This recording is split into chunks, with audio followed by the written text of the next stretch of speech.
It is 6:02. Why don't we get started, and Mark will catch up. You ready? Yes. Okay, tonight is Monday, August 8th, 2016, and this is a combined meeting of the Board of Education for District 64. Vicki, please take the roll. Dathan Paterno. Here. Scott Zimmerman. Here. Tony Borelli. Here. Vicki Lee is here. Mark Egeman. Mark is going to be late, And Bob Johnson. will not be in attendance. And Tom Sotos. He is not in attendance. This is a combined committee of the whole and special board meeting for the Board of Education. This is the first of two meetings for the month of August 2016. Next meeting will be a regular meeting held at Washington, starting with a closed session at 6 p.m. and the tour of the revamped Washington School at 6:30, with a regular meeting to start at 7, and that will be held on the 22nd of August. We have a busy schedule this evening, and we start with the recommendation to go into closed session pursuant to 5 Illinois compiled statutes 122C1, which is to discuss individual compensation, 122C2, negotiations, ongoing negotiations, and 122C10, discussing specific student issues. Do we have any comments by the board? Any questions? And not hearing any, we'll need an oral vote to go into closed session, starting with Dathan. Do you need a second? A second I'll would be second. nice. That way, thank you. Starting with Dathan. Aye. Aye. Yes, Aye. that's a quorum. Okay. All right, hello everybody. The board is back from a closed session where a discussion took place on individual compensation, negotiations, and student issues, all pursuant to 5 Illinois compiled statute 122C1, 5 Illinois compiled statute 122C2, and 5 Illinois compiled statutes 122C10. We are scheduled, one of the items obviously was the compensation issue. We are scheduled to resume contract talks with the PREA on 8/11 this Thursday at 2 p.m. We are starting tonight by going into the committee of the whole and speak about student achievement. Exercising cost manage on behalf of our taxpayers to extend any perceived referendum in increasing student achievement in our district has been a raison d'etre for all of our board members, and I say that in French for Dathan's benefit. As I joined the board, pervasive feeling that we as a district might possibly limp into 2017 and hopefully fulfill the 2007 commitment not to go to referendum for 10 years. Now, as we enter the 16-17 school year through board oversight and hard work by the administration, it appears that we will enter what was formerly considered the end of times 2016-17 school year. We continue to remain in the black budget-wise. Administration, board, and community should feel quite satisfied over this accomplishment, however, recognizing that we have more to do to sustain our efforts. We now focus on our second and no less important mandate of improving student achievement. Under the strong guidance of Dr. Heinz, the district has engaged, after countless hours of effort on behalf of administration and staff, a revitalization of curriculum, enhanced staff support, and increased differentiation to move the needle on student achievement. The board and community eagerly waits for evidence of these efforts. So beginning on page 3 of the board packets, Dr. Lopez, if you please. Sure.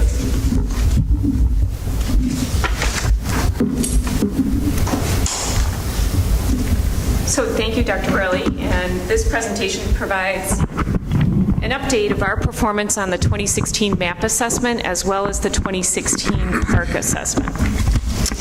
And I just want to start by reinforcing the idea that standardized assessments like the PARC and the MAP are really only one piece of our District 64 assessment portfolio. So we also use classroom assessment data as well as our educational lens to think about the impact of our instructional program. So this presentation will address 4 questions. Did we improve our performance in reading and math as measured by MAP and PARC? Did we outperform the virtual comparison group on the MAP assessment? How did we cause these results, and what are our next steps? So we'll start with a discussion of MAP. And as you know, we've talked about this at the board table before, MAP can be viewed through the lenses of both status and growth. So on the map, a score is called a RIT. And when we look at status, we're answering the question, how does our students' average RIT compare to the average RIT of students in other schools? Growth is a little bit different. It looks at how students' RIT scores change from fall to spring. So when we look at growth, we're thinking about the question, are our students growing more or less than students in other schools? And for districts like our district, growth is really important. Growth helps us get a better picture about students who are performing significantly below the target and students who are performing significantly above it. And we'll talk more about that in a minute. But we look in District 64 at both status and growth to measure our achievement. So a couple of things to keep in mind for this presentation. All of the data in this presentation, even the data from spring of 2015, is based on the new 2015 norms. For the first time, 8th grade is included in our spring data. Growth scores can be a little bit difficult to interpret. When we think about growth, anything above the 50th percentile is considered above average, right? So growth at the 60th and the 70th percentile is really exceptional.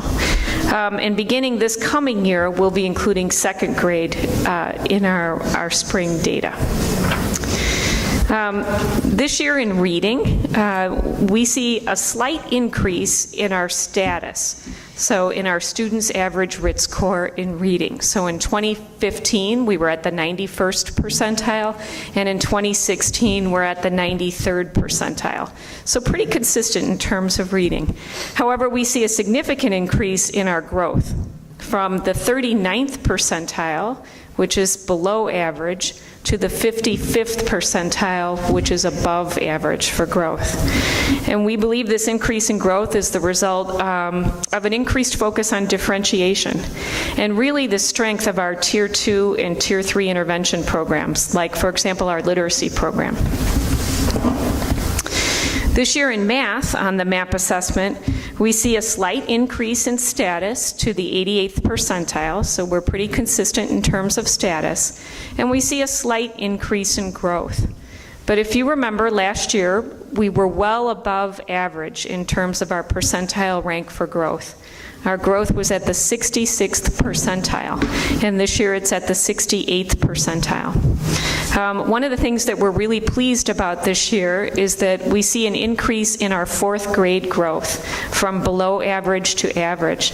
And you might remember that we've had some conversations about the challenge of implementing the Common Core standards at the intermediate grades in math. So in 3rd, 4th, and 5th grade, really in 4th and 5th grade, we see the most significant changes in terms of the topics that are introduced to students at these grade levels based on the Common Core. So we had noticed a significant dip in status and growth at those grade levels, and we see now that those grade levels are coming back up. So we saw a significant jump in 4th grade. And we think, again, that these things are a result on focusing on differentiation.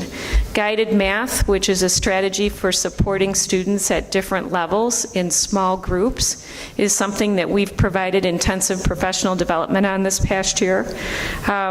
Differentiation was supported by opportunities for teams to look closely at data and plan for student groups. Several of our data leadership teams identified math as a goal area. In this past year, we increased our Tier 3 math interventions. So we introduced a program called VMath at the elementary level and the middle school level. And we have intervention classes at the middle school level that really support at-risk learners. And then finally, at some school, we were able to continue to support students with before-school and after-school tutoring through the use of Title I funds in the area of math. This might be a good spot to interject.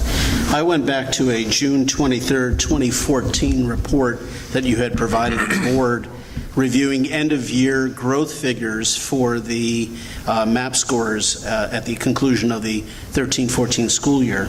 And the reading growth at that point was 60.1, and then obviously in 15 it was 39, and then now we're back up to 55, approaching where we were 2 years ago. And the math growth was 56.2, and obviously we have accelerated beyond that in both years following. Can you spend just a moment in talking about, why we had that big V shape on the growth phase? Yes. So I just quickly went back and looked at our 2014 scores through the lens of the 2015 norm study. So the norm study really changes how we can look at scores prior to 2015. So when we look at our 2014 scores, our status in math was less than the 80th percentile, was about the 78th percentile, right? And our growth, I would estimate it about the 50th percentile. I have to crunch the numbers again. But we're significantly discrepant from where we are now. We've grown, right? But it's just looking at it through the lens of two different norm studies. And our status in reading, I think, was still pretty consistent, about the 92nd, 93rd percentile. And our growth in reading was, again, around the 57th percentile, 55th percentile. So one of the things that changed significantly for us in the area of reading was when we introduced the Common Core version of the MAP assessment. Our students began to perform better on the math assessment and either consistently or a little dip in reading. And that's because we had already been through our math review, right? And we had adopted a new program that was aligned to the Common Core standards, and we had invested a lot of professional development time and unit design time for teachers and pacing guide design time for teachers in the area of math. And we're getting ready this year, I'm really excited about it, to launch our English Language Arts curriculum review. So we anticipate seeing our reading scores now chasing our math scores. Yeah. And how often does NWEA revise, remodulate their scoring? Their last norm study was 2011, so every 4 years they typically renorm. Okay. Yeah. So we can look forward to about 2020. Yeah. Somewhere around then. Yeah. And once they do that, we can go back and look at our assessments through that new norm study. And these numbers that you're giving us, they are national norms, not the subgroup by the NWEA established with you, correct? Yes, but we're going to talk about the subgroup in just a minute. Yes. So school districts, as you know, might expect to see sort of a typical bell curve when they're reviewing student data, right? With the majority of students performing in the average range on an assessment. But in District 64, our bell curve is different. We're a high-performing district. And this means that we have more students performing in that far right range. So our math and our reading scores really look exceptional based on national norms. So almost half of all of District 64 students on the MAP assessment perform at the 70th percentile or above, right? And more than 20% of our students perform at the 90th percentile or above, using national norms. So one of the conversations that we've had at the board table is maybe national norms aren't an appropriate benchmark for a high-achieving district like us. So NWEA has provided us with a report that lets us compare our achievement to the achievement of districts with the same demographics and resources. And this report is called the Virtual Comparison Group Report. And we introduced this last year. And group membership in the Virtual Comparison Group is confidential. So we can't know the names of the districts in our group, but we do know that it's an apples-to-apples comparison. So rather than using national norms, we're looking at the performance of this cohort that is like us. So when we look at our data compared to the virtual comparison group, we have been using this format. And what we've said is basically any score that falls within the range of this yellow band that we earn means that our performance is similar to other high-performing districts. If a score falls below the yellow band, that means we're underperforming when compared to other high-performing districts, right? And if it falls outside of the yellow band, above it, it means we're outperforming compared to other districts. So we use the virtual comparison group in partnership with a consultant from NWEA to set a goal in our 2020 strategic plan. So our goal was, can we be outperforming other high-performing districts by 0.5 by the year 2020 in both reading and math? And so we had set a target of 0.1 this year, and we said annually we want to increase that by 0.1 until in 2020 we reach 0.5. And so when we look at our data for how we did this year, we continue to track with other high-performing districts in the area of reading. So we continue to have similar performance. But in the area of math, we actually achieved our goal. So we're outperforming the virtual comparison group. We achieved that target of 0.1. Because of... If I can make a statement to that. You know, is it a cheer? Board, what's that? It is. Is it a cheer? What's that? Are you going to cheer? Cheer. Actually, yes. Oh, good. Because the request to formulate this virtual group was a request by the board last year of administration, specifically of Dr. Hines and yourself, to really fully understand where we were with like districts.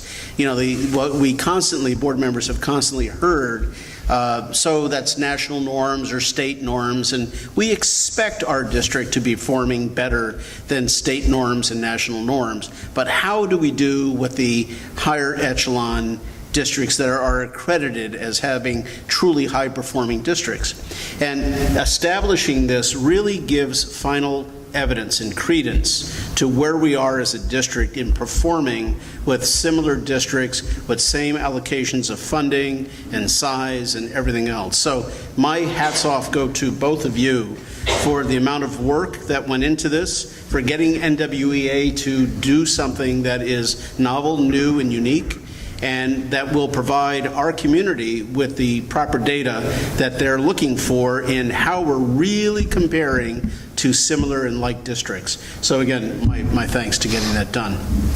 Can you remind me, are these numbers representative of the status or the growth or both? The growth. The growth. So these numbers are representative of the growth. How does our growth compare? So essentially we're accelerating on pace with reading and accelerating faster than other districts a little bit more. Yes. Okay. Which is what we said is that aggressive target within Right. our scorecard, which we'll hear about in a little bit. Okay. So, and now we can talk a little bit about the park assessment. So because of the new format of the 2016 park assessment, we might have to consider this year's park as another new baseline. We'll talk a little bit about some of the implications for that. But as you know, again, the park is one piece of District 64's assessment portfolio, and over time, if it's maintained by ISBE, we suspect it will become a more reliable instrument for measuring student performance. But you know, at this table for the last 2 years at least, we've talked about the changing landscape of assessment and not wanting to put too much credence into this measure in terms of the success of the district because it just keeps changing. It's a moving target. We administer it because our state board says we need to. It's not the one that we think really tells the story of how we're doing and how our kids are doing. You can't say it, but I can. It's a garbage test. The park tests are administered in ELA and math, and in ELA, students were tested on 2 strands, reading and writing. So within the reading strand, questions focus on literary text, informational text, and vocabulary. And in writing, students were assessed on writing expression and conventions. So the math questions actually targeted 4 strands.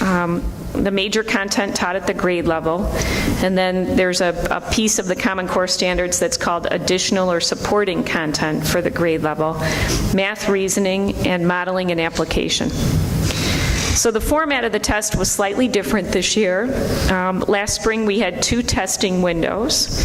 We had a performance-based assessment, in spring of 2015, we had a performance-based assessment and an end-of-year assessment, and it was about 8 or 9 sessions per student. The state received feedback about the format of those testing windows and really responded to it. So they said, we're going to only have 1 testing window in April of this year, and we'll have 6 to 7 test sessions per student. So they reduced the testing time for students by almost 90 minutes, depending on their grade level. So the data for PARCC is reported for both ELA and math, and it's reported at 5 performance levels, from did not meet expectations to exceeded expectations. And something that's different on our state assessment, different from our old state assessment, the ISAT, is we have this new category called approaching expectations, right? So it's sort of an almost category, and so at the first administration of the PARCC assessment, we noticed that many of our students were falling into that category. At the second administration of the PARCC assessment in English Language Arts, we saw that 59% of our students met or exceeded the standards, which is a slight increase from last year. If you could consider last year a baseline, remember there were differences in terms of the assessment. And in math, we see an increase from 50% of our students meeting or exceeding the standards to 58% of our students. So it's interesting to think about. The questions between the 2 assessments were similar, right? They represented questions of the same rigor and caliber. So could you infer that there has been some growth on this assessment in District 64? Possibly. And while I have some wonderings about the value of the PARCC as an assessment tool specifically because of the differences in the format of the test. The questions are questions that can make solid instructional activities in classrooms. So there are some interesting and challenging reading activities, right, that are actually PARCC assessment questions. There are some really challenging math problem-solving activities. So there are some things that we have done with students in small groups this year related to PARCC content or PARCC questions that have been opportunities for students to master the standards, but again, there is some question about the reliability of this instrument as an assessment. Lori? There are 9 strands, and I suspect that the numbers of 1, 2, 3, 4, 5, they're composites, correct? There's 5 strands for language arts and 4 for math, and the numbers are composites. I would suspect that if you knew where people landed in those strands, that would serve as a really good differentiation tool.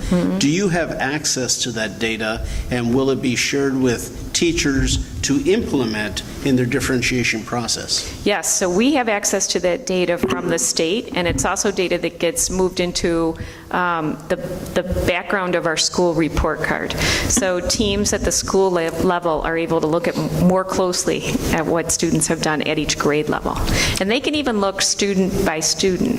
Now, it's their student groups from the prior year, and of course, standardized assessment data is more important when you can look at trend data, right? And we're not sure if we have trend data here, but it is an opportunity for people to dig deeper into the data. MAP also gives us that opportunity, and because MAP is an adaptive assessment and the feedback, the results come to us within 24, maybe 48 hours, it can be used more formatively, which is what you're kind of describing, where teachers can look to see where their kids are falling, and they can group them in such a way that they can work on those skills that are coming next, because there's a continuum, versus the PARCC, it's a summative, it's the equivalent between the difference between a physical and an autopsy. It's too late, the kids are gone. There's not much I can do with the data, especially because the state failed in terms of their timeliness of results. But it can't be flipped over to the next year and utilized as they go into their next grade? I mean, if you found the kids you and find reshuffled deficiencies them Yeah. spend more time, at least in the first 2 months, right? We just feel very strongly, and Lori, if you looked at her puzzle piece, focusing more on math, and then even more so drilling even further down to that classroom level in terms of those common formative assessments. Those are the two most powerful tools that I think our teachers are very focused on using to help move that achievement lever with our kids. And if we look at numbers 3 and 4, they used to be in our old Illinois report card. They used to show a big box, but all these boxes, and they were shaded different colors, and if you were higher up and lower, and so you basically knew where your tweeners were. Were they high tweeners? Were they low tweeners? So when I look at numbers 3 and 4 on this, is there any way to define whether we have high 4s, low 4s? Are they evenly distributed? Again, it's a way to provide some differentiation and to see where slight changes might turn that level 5 into in the 20-plus range. Into higher, yes. Right. In our third, in our approach to expectations, I looked at that more closely, and we're pretty evenly distributed between low, medium, and high. Yeah. In our fourth, I will look at that more closely with the principals. There seems to be a significant difference between that 4 and 5 score. And even when we look at exemplars from the assessment that the state has shared, there's a significant difference between meeting expectations and exceeding. The rigor of student responses for those questions is very different, especially if it's a written, constructed response. So, but we can certainly look at that more closely, and it's one of the things we'll take into consideration when we're designing our new ELA curriculum. Yeah, I'm sure. I'm sure. Okay. So our next steps, our next challenges, we're going to continue to focus on high-impact instructional strategies like differentiation and student engagement to continue to try and meet that goal of outperforming the virtual comparison group. The goal really is to continue to implement a rigorous curriculum, right? It's just measured by that virtual comparison group. And we're going to design common assessments in each subject area. So this is part of the strategic plan. And one of the things our teachers can tell you is that they get lots and lots of information from their classroom-designed assessments about student learning. And when they have a shared assessment across the whole grade level, it really gives them information about student learning that's directly related to our curriculum. So the MAP assessment is a great benchmark level assessment for a system, but common grade level assessments can also provide really important information for differentiation. And it will enable us to measure student progress by unit, and it will help guide differentiated instruction. So we're excited for tackling those next steps this year. And so that's our student achievement update on both the MAP and PARC. Okay. When will the next presentation on academic achievement come out to the board? Would it be after the fall MAP tests? Usually Yes, so we have presented in the fall what our fall scores are, our baseline scores, right? So would it be advantageous to let the board and the community know the breakdown of those 3s and 4s on the PARC to see where we sit on that PARC, or is that better internal information and it really has no meaning out for our purposes? I think right now, because PARC is sort of a moving target, we should use that information internally rather than to report to our stakeholders. My concern is that the test will keep changing, and we're going to share data that people interpret as a trend. Well, my fear is interpret as a trend. That's not really a trend, right? I mean, if we're moving up, I still don't want people to interpret it as a trend because it's misleading. But certainly, I don't know what the PARC data or the test will look like going forward. And we have the beginnings of some nice longitudinal data for the last couple of years with MAP. And that's really where we'll continue to focus with the board. We implement that several times a year, so we have that data to share. And I think that tells a truer picture of how we're doing. Okay. So questions for Lori before we just transition to the scorecard? Laura, do you mind running? Sure. It's on the laptop right beside you. Any questions? No? Okay, so at your table, and I think it's just easier, at least for me, to see this in paper form rather than flowing through it on a digital doc. This will be on your wiki, updated after tonight's presentation. And I did that because if we want to adjust this in any way, I can adjust it on paper, make final changes, and then have targets set for the second year of implementation of our strategic plan. So this scorecard, it still doesn't get any easier for us to work with and toggle through, but we did meet as a group a number of months ago with Bob Iwi, who was the consultant that we used when we drafted our strategic plan. And we moved through strategy by strategy. If you remember, we have 6 strategic objectives in which we identified measures and performance targets as we move over the 5-year course of the strategic plan towards 2020. So what the team and I did is we made adjustments. You can see any deletions or changes. We used strikeouts, and then we updated numbers where we had them available. In year 1, we have a fair amount of data that we've been able to update within the scorecard. We do still have areas where the assessments or the measure is under construction. And as you also may recall, you will see similar measures used across multiple objectives. So some of these pages have a lot of the same data, and that's just how it played out. So learning walks, if you remember us talking back a few meetings ago where we talked about the strategic plan and the progress that we've made in year 1, those are underway in our schools this last year, and they will continue as we head into the 16-17 school year. We dabbled in them, and we found folks that would be brave and willing to have folks in their classrooms. We found people that were willing to leave their classrooms to engage in these learning walks with their colleagues. So we will be collecting baseline data this year. So we did a lot of foundational work in 15-16, and we'll have true baseline data to input into the strategic plan this time next year. Dr. Lopez just talked to you about PARC, so the next 2 points under Strategic Objective 1A, where we updated our PARC scores and where we talked about the VCG group. And as Lori said, although it's only 0.1, that's a very significant increase when you're talking about competitive districts. And the fact that we were able to do that in reading, even though we've done some alignment to the core, we have not revamped that curriculum yet. Well, the first one we're talking about here is reading. We're very pleased with the progress that we've already made. So the rest we just talked about in terms of math and VCG. Any other questions? Lori has talked to you about educational ends.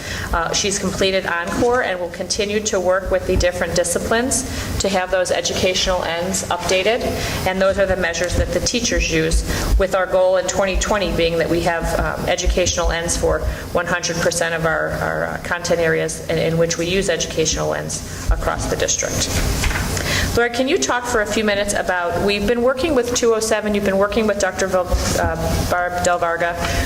Do we have anything to report, I can't recall, from our last meeting in terms of high school performance portfolios? We worked with Dr. Del Varga and her data team when we were working on the Channels of Challenge curriculum review, and she identified a number of areas that we can track over the next few years in terms of student performance at the high school. And so we just need to identify as a strategic planning steering committee which ones we want to target. Okay. So there are many different things that are on there, from Encore enrollment to AP enrollment, right? So at some point, we probably should see if there's anything particular that the board is looking to know. Dr. Del Varga will give us the data that they have available. But if we want to put down, or we can have this conversation now, if there's anything in particular you're looking for, because we have to make this manageable for them and as well as for us, because we're going to be asking them to do some data collection. What do you think truly that you'd like to know in terms of how our kids are transitioning and then doing in 207? What is the single measurement of academic success at the high school level? Would it be AP courses? Is there one single identifier? So if we marked, you probably have to stage it, different levels, but certainly I would think taking, passing, and succeeding in an AP class has got to mean something, right? And we typically track how our freshmen come in, but we don't necessarily follow them all 4 years of their high school experience. Is that correct? One of the things that the high school is tracking is AP enrollment. But certainly, one of the things that speaks to other parts of our strategic plan is students who participate in encore activities in District 64 and then maintain enrollment in those classes in District 207. So we'll have to look at every dimension that we want to measure in terms of what we value as success for Right. students. So, you know, achievement in an academic class certainly might be one, but there may be other areas that we want to look at too. Yeah, it's multifaceted for sure. Yeah. All right. If you flip to the second page, MJ Warden presented our Bright Bites data. We have baseline information when we transitioned last year to using the Bright Bites questionnaire, and our target would be for everybody to score exemplary, and we've kind of just staggered based on our baseline data how we're going to move through the competencies found within the Bright Bites survey. So that is strategic objective 1. In terms of strategic objective 2, A, percentage of curriculum mapped for each core, encore, and electives. And we know that there'll be 21 of them when they are all done. When we started the plan, we didn't have any completed, and in year 1 year's time, we completed 7 out of 21 of them. So we're just going to pace that development over the course of the next 4 years. The next one, percentage of documented and online unit plans that include common formative assessments, and that is something that Lori and her teacher counterparts are going to be, feverishly working on over the next couple years. As you heard her say just a moment ago, we want to make sure that we have well-written common formative assessments as well as summative assessments across all content areas at all the grade levels. Learning walks are non-evaluative. We wanted to do 2 things this year to determine students' understanding of learning outcomes and could they articulate their goals or mastery. And when we collected data this year, we had 74% of the students that adults engaged with that could answer the first question and 38% that could answer the second question. And of course, over time, we want to make sure that our students are very able to articulate what it is that they're learning, how will they know that they're learning it, and so on and so forth. So we broke that down into a percentage. That cell was empty because when we wrote this, we really didn't know how we would measure it, and now we've decided to just make it a percentage of responses because we are collecting data when we talk with students on that. Already talked about PARC and MAP, so the next remaining categories of B we've already discussed. Same data, just transferred over. Social emotional learning indicators are under development. That is an active committee. If you recall hearing about that committee, we have the social emotional learning lessons happening in all of our schools. It's just not been standardized. So our goal, I would think even before 2020, is to have a very standardized way in which we ensure every student in every building at every grade level has access to social emotional learning curriculum throughout their day. So that really should be 100%. I'm going to add that, and I will add that to the scorecard. The next one has to do with the 5 essentials, which you may recall is a survey that is required by the Illinois State Board of Education to be given every other year to students in 6th through 8th grade. And so we had baseline data for last year, and based on that score, which is in parens, it's more implemented. Our goal will be to have it be most implemented, and that's their language, not my language. I would never phrase it that way. But in order for something to be most implemented, we would have to score between 80 and 100. And as you can see, we were at 66 in terms of ambitious instruction and 67 in academic professionalism. Then every other year you see the NA.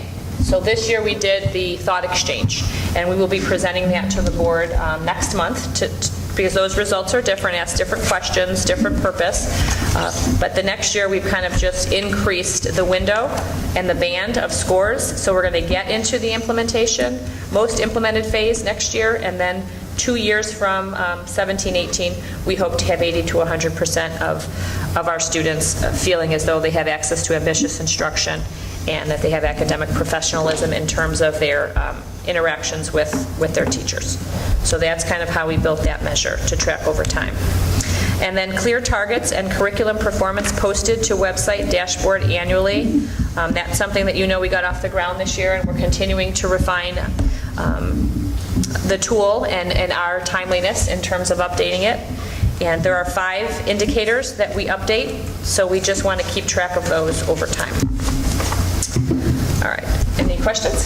Strategic Objective 3, again, we have a lot of park and math. One different measure for Strategic Objective 3 has to do with Tier 2 and 3 intervention participation rates for students with at-risk academic performance. And we want to just make sure that we are in reading, math, writing, and SEL. We want to make sure that we're providing and tracking the performance of students in those categories as we continue through the work of the Core Plus Committee to bring more and more robust offerings to our students that are, again, standardized across all schools. All students should have access to the same interventions and supports across the district. When this was updated, Lori, 100% reading K-8. What further explanation can you provide for the board? That we've addressed it in one of those 4 areas. So probably what we need to do is add at the end of that column 100% in all areas. Of all 4 areas, right? Okay. Okay. And then special education, you recall perhaps last year, Mrs. Boyd talked to the board about the LRE, the least restrictive environment, and where our percentages were. And we want to make sure that we're in the right ranges with those. And as you can see, we've updated the data from 2015 with a target in 2020 of being 65%. Okay. The next couple in terms of park, the low socioeconomic status and some of the subgroup tracking, which is kind of a throwback from NCLB, but it is one that's good because we want to make sure that all subgroups are achieving. We have different percentages there, and in most cases you can see we have a ways to go with all of these subgroups, but we put in initial baseline percentages. And we will continue to work with the special education department, the EL department, to make sure that we're providing targeted support for students so they continue to grow and achieve those 5s on park assessments over time, and then the MAP growth bands. Strategic Objective 4, this breaks down 5 essentials because there are 5 categories per the name. Where we came in with collaborative teachers, we received an average score of 56, and we want to get to the most between 80 and 100. So we'll just continue to hopefully move in that direction every other year. Next had to do with effective leaders. The average was 44 there. The principals have kind of taken a real close look at their individual school data so they know how they're scoring, and they're doing goal setting and figuring out opportunities that they have to work with their staffs to increase these percentages over time, because a lot of this is very building specific data, and they have taken the feedback to heart and are setting goals accordingly. The next big category in Strategic Objective 4 has to do with something you've heard us talk about a couple different times, which has to do with the new way in which we set goals, that's SMART goal setting. Percentages of schools' SMART goals achieved, and that's very much under development. We have 1 year under our belt. We are layering in or inviting in cohort 2 to join the team because, again, we want to build that internal capacity to think about data in this way and to use it to set goals. Our goal, obviously, over time would be to have all of our schools achieving their GAN goals. And when our baseline data for 15, we have down in reading of 60% and math of 65% that we did not achieve that goal, but we've kind of upped the ante over time as we get into year 2 and beyond.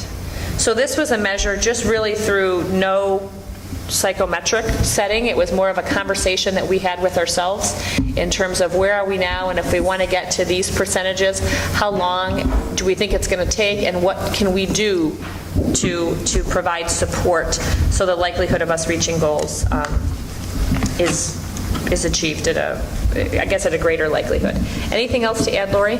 We're going to have our next session on the 10th and the 11th with our new team, so we'll do more SMART goal setting work later this week. Anything else here with the scorecard, or Jane over there? No? All right. You have asked us as a board to track participation rates for some of our key professional development offerings because they do represent a lot of time and money in terms of subs and presentation costs or presenter costs. And last year, you can see our percentages were 40% of our staff had attended high-impact instruction, with 65% of our staff attending 7 strategies of assessment for learning. And we've really done kind of a full court press and really encouraged folks to take care of that training. We think it's just fantastic, and we think everybody should be running to go to the session because it's that good.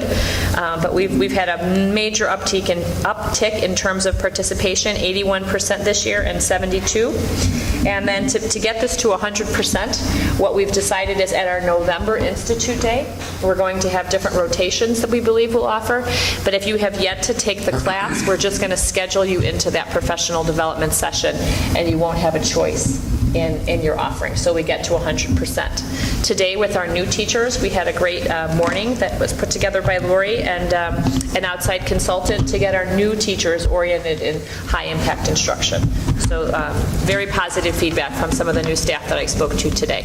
So that's kind of what we're going to do. So anytime someone new comes into the district, we're going to offer that professional development very early on so it quickly becomes part of their repertoire because we have such a strong belief that it's a major driver in increasing student achievement. What formal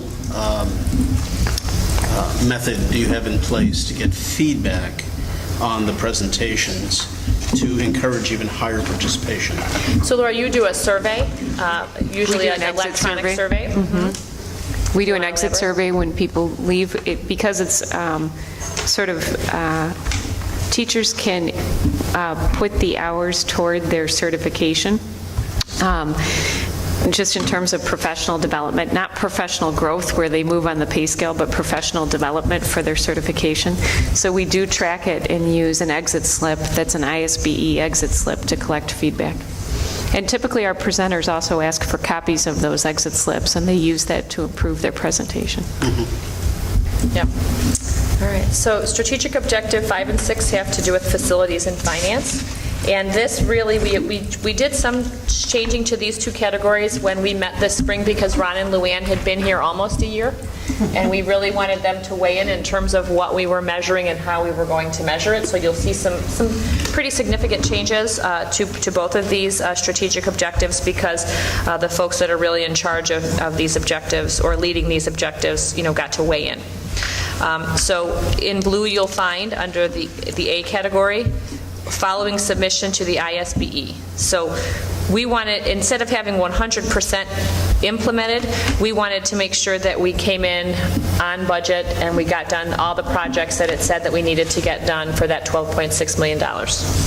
The next one, percentage of facilities that accommodate accessibility needs of students. We got rid of the are compliant with identified ADA accessibility priorities because, we didn't necessarily know that we were going to be able to make all the buildings, ADA accessible. To be able to afford to do that would be many, many millions of dollars, correct, Luann? That's correct. So 8 of the 9 buildings or 9 of the 9 buildings, we wanted to get them up to a place where we could accommodate accessibility, maybe not make them fully ADA accessible. So that was just a language change, but we want people to have access when they need it. The student satisfaction with district facilities, we thought that it would be a good idea this year to do some focus groups and get in touch with some students to see how the buildings are functioning and how they're meeting their needs and what they'd like to see in the future of our schools, just because we think they spend a lot of time there. It's their learning environment, so we're going to put some focus groups together this year. We also want to do a staff satisfaction with district facilities. The Thought Exchange did give us some information, June of 2016, plus we're also going to engage the staff in focus groups. We have these great plans that have been helped and guided in the development from our architects, but we really do, again, want to talk to the occupants, the staff that are there 5 days a week, to see if there's anything else that we're not thinking of. Community satisfaction, we had a low participation rate. You'll learn when I do the presentation in September. It was around 9% in terms of the community, but we're going to continue to do strategic outreach to hear from more and more of the community in terms of our facilities and schools and what they'd like to see for their largest assets. in town. Financial stewardship, these are things that Luann does on a regular basis, monthly financials. She does that 12 times a year, so over the course of 5 years, she would provide those summaries 60 times, and so on and so forth. Now, we talked a little bit about on-demand, long-term financial projections, and Luann really wanted the word flexible to be there, and if you wouldn't mind explaining why, based on the nature of what you do and the financials, that you think that that's better phrasing. So I think how we've worked this year is using more of a flexible model, in that when we're looking at different large expenditures here in the district, we have been looking at our financial projections as it relates to that. Making it on demand is it's somewhat difficult to do, and so I thought if we could move forward where before the board makes large expenditures and at different key times during the year, we are looking at our financial projections model. No, we were proposing that. Does that work for the board? Well, if you could, for my purposes, can you explain that a little bit further? Only because if we are going to consider, for instance, a $450,000 roof repair, we would pretty much, I would think that before going into that vote, I'd like to see what effect that would have on our long-term financial projections. So if you maintain your flexibility, you would be able to plug that in, and depending upon its amount, it could be 350, 450. You have that flexibility. Is that what you're saying? That's correct. To me, on demand means like I would sit here and be able to make the change, and that's not something I would want to be doing just in a meeting without checking everything that I'm doing. Because you're afraid of error. Right, and the thing about the potential roof expenditure is that would be, when we discuss it, is do you want to use some of the money we transferred from working cash, or do we want to take it out of the O&M? And we want to look at the financial projections based on both scenarios Right. and how we want to do it. So in a case where it's not on demand, we would have to have at least two discussions. One to initiate the discussion, and then at some point we'd have to get the data. Typically, what we had done with the staffing was when we brought the staffing to you guys, we brought the financial projections so that you could see what it is. So when you're making a large expenditure, it really is looking at the financial projections at the meeting in which we're discussing it, and then that gives you the information you need when you're going to take a vote at the next meeting. I would say one thing, just to, if I can interrupt real quickly. I'm fine with it because I never really envisioned on-demand, meaning you'd sit there and magically create numbers. I guess it really is, as long as we're comfortable with what constitutes large between the two groups, administration and the board, that's fine. If you're thinking large is $1 million and we're thinking large is 20,000, we have a problem. If we're both thinking large is 6 figures and above, we're probably all okay. Right, and that's probably what we would look at as because 20,000 isn't going to move the needle. Right, but if we're spending 100 or more, $100,000 or more, we'd probably want to see that in the model to an extent. Or maybe you recommend it's 200. I'm open to where that line is, but I'd like to have an understanding of okay, when you talk to us about spending anything more than X, we can almost always expect. What this number is the number that you recommend? Well, I mean, so one we thing is- walk into this year with clarity. One thing is, if we're doing something where it's going to be an ongoing expenditure, like your staffing, or something else we would potentially propose where it's going to be like the technology, right? That would be somewhere, if you're spending a large amount of money, is showing you what does that ongoing expenditure do to your financial projections. It's probably well over $100,000 change. So if you're doing like a one-year change, so like the roof project, so say that was $500,000, that's significant, and that you would want to, obviously we can use it out of the working cash we transferred, but then the other board's decision is looking at the results for the end of this year at the 22nd meeting in August, is to say, do we want to just move that money out of the fund balance for O&M or pay it out of O&M this year? So based on that, because our being in the black is getting smaller and smaller and smaller as time goes on, we may not be able to use a six-figure number to forecast because it's too big. We don't have that volume. We don't have years, and we have had years in the past where the board had a excess of $3 to $4 million at the end of the year. Correct. And that number is getting smaller and smaller. So, conceivably, if an expense came up that was $100,000, that might flip us into the red for the year. It could, but really that's looking more of, because of the size of our budget, Right. an ongoing expenditure is one you should be more wary of, is what's happening in the future.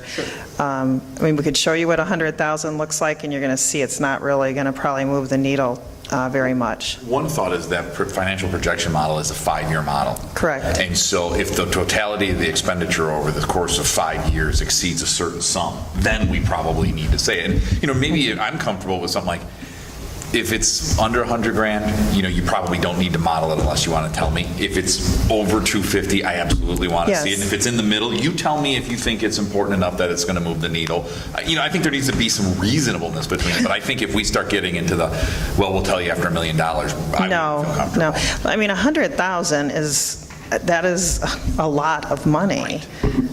But when we're looking at the size budget we have, sometimes you're not, obviously I can put it in, and then if it's going to show a significant difference for you guys, share it with you. But sharing something where we're moving, But I think we're really so small. talking about two different things. I think there's two aspects of this: the immediate impact, Correct. and the long-term impact. So, Yes. because, as I said, because the immediate impact may eliminate all surplus and put us into the red because we're getting that close, I think we'd have to know what this year's effect would be, and then on certain aspects that have more of a long-term effect, we'd have to know what that is. So they're really two different. Yeah, it is two different things, but I always want you guys to feel well-informed when you're making a decision, yeah, especially, magnitude of six-figure decision on something is a huge expenditure. Right. And so it really is not a problem for me to prepare that for you guys to bring to a meeting. And even if we said, it's not showing, that much of an impact going forward, that would be your decision to make, not mine. My sense is that if we have a couple of those things, after tonight, if we learn what a $450,000 change one time would do to the budget, we'll have a better sense of Correct. what we'll want. It's a good Right. point. That's a very And good going point. in the future, if you give us data after a 20,000, we have no idea what the threshold would be, but I Right. think we'll learn that as we go. Yeah, I think that's a very good point. So I'm comfortable with flexible being the new word, provided we have this understanding. Well, and because I do your projections, we're not waiting for a company Right. to do them, and so it is much more flexible because I can change the variables myself. Per your directive. Okay. Nothing really other, I think, that is worth talking about unless you have questions, except I will say for D, under Strategic Objective 6, Financial Priority Programs, and that really has to do, if you remember, it was either last year or I think it was last year, we talked to you about moving to more of a standard curriculum review cycle. So this year, big expenditures that we would budget for, that Dr. Lopez would talk to Colstead about, had to do with CFC. We came to you twice for different allocations, and then the purchase of elementary science resources. So those are expenditures that are a result of a curricular review. So for next year, we can put in reading, because we're certainly going to look at reading as one of our big curricular areas, and there will be a cost to revising, that curriculum, to keep our curriculum the most current. So we'll continue to populate that as we know kind of what's next in the hopper, and then Lori will bring those presentations and those dollar amounts to you as they become available, obviously for your approval.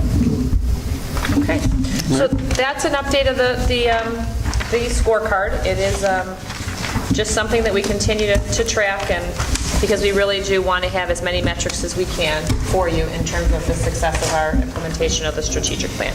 Any other questions? No? All right. Any questions by the board? And if not, I'll take a motion to adjourn the Committee of the Whole on Student Achievement. So moved. Is there a second? Second. All in favor? Aye. Any opposed? Okay, the board now enters the special board meeting portion of our evening, and for that, we'll take another roll call. So, Vicki, could you please take the roll? Mark Egeman, Here. Bob Johnson, Not here. Vicky Lee is here.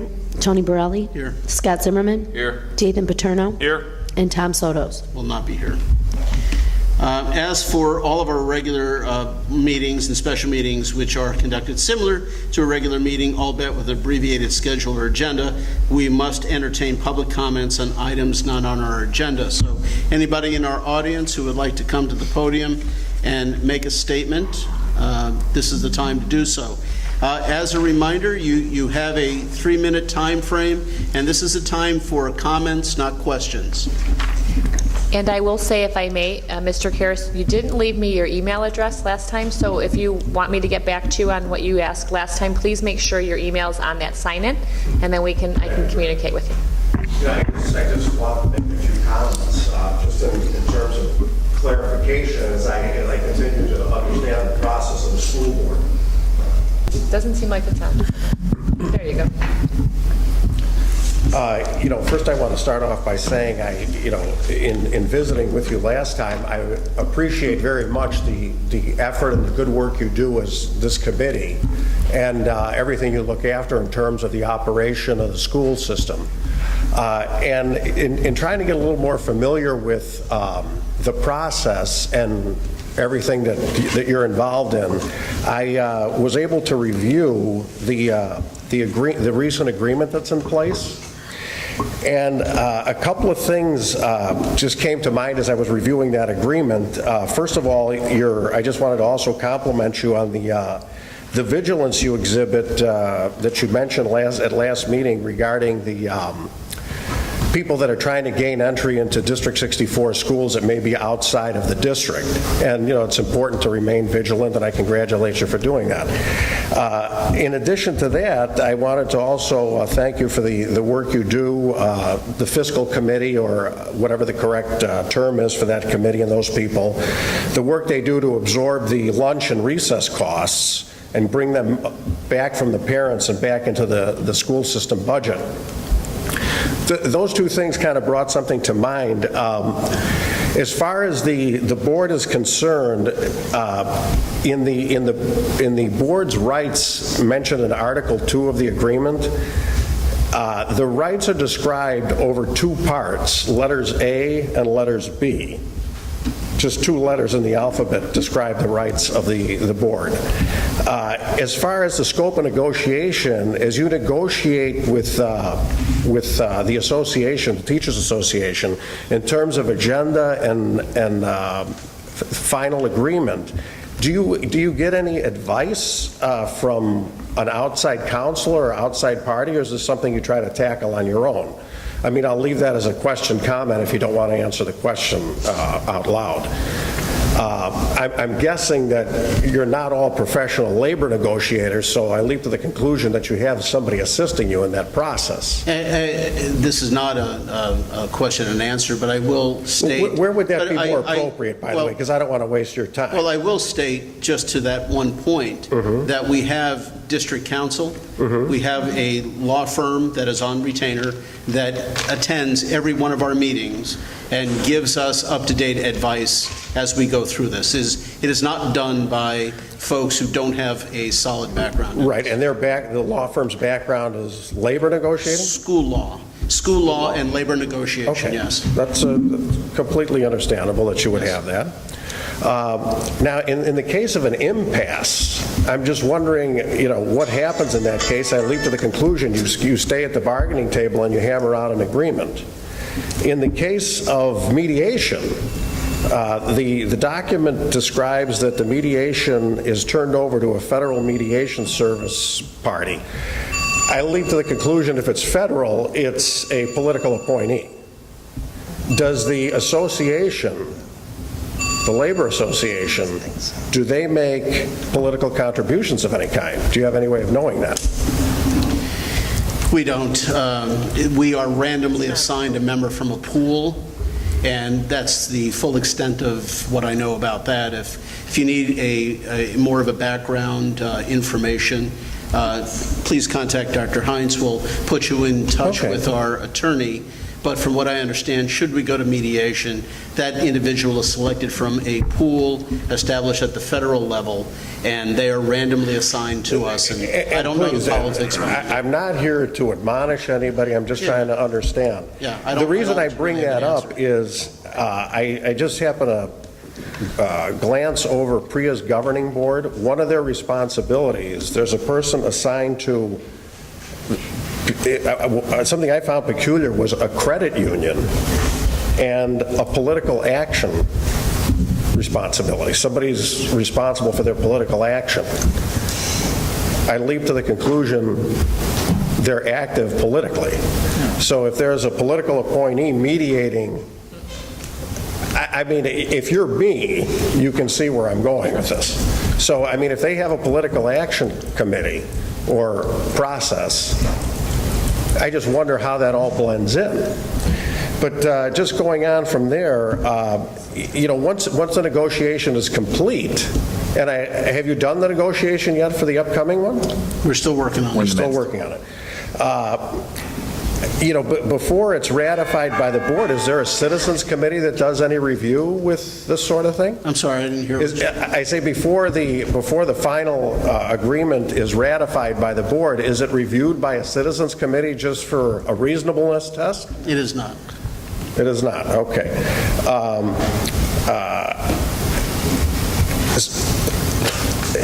Just moving along,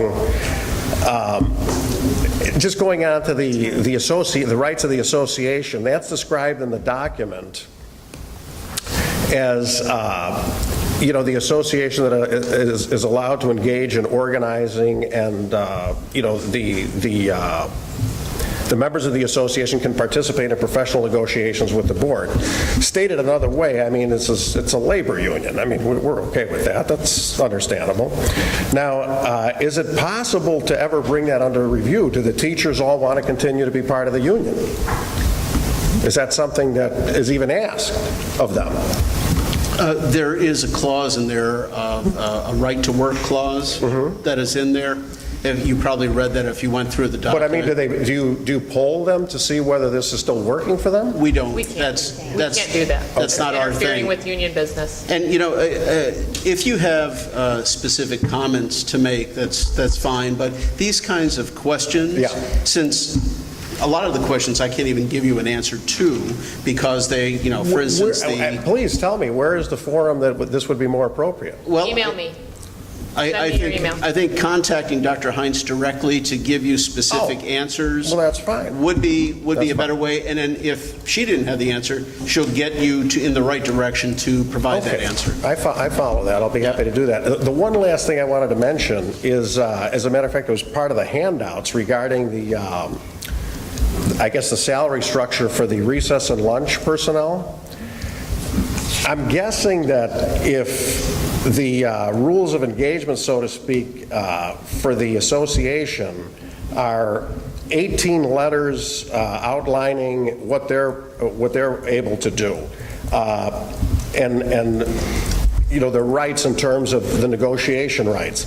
And then we have, Article 5 dealing with teacher rights and conditions of employment, sections A through R, another 18 letters there, and so on and so forth, whereas the board's rights are covered over two letters of the alphabet.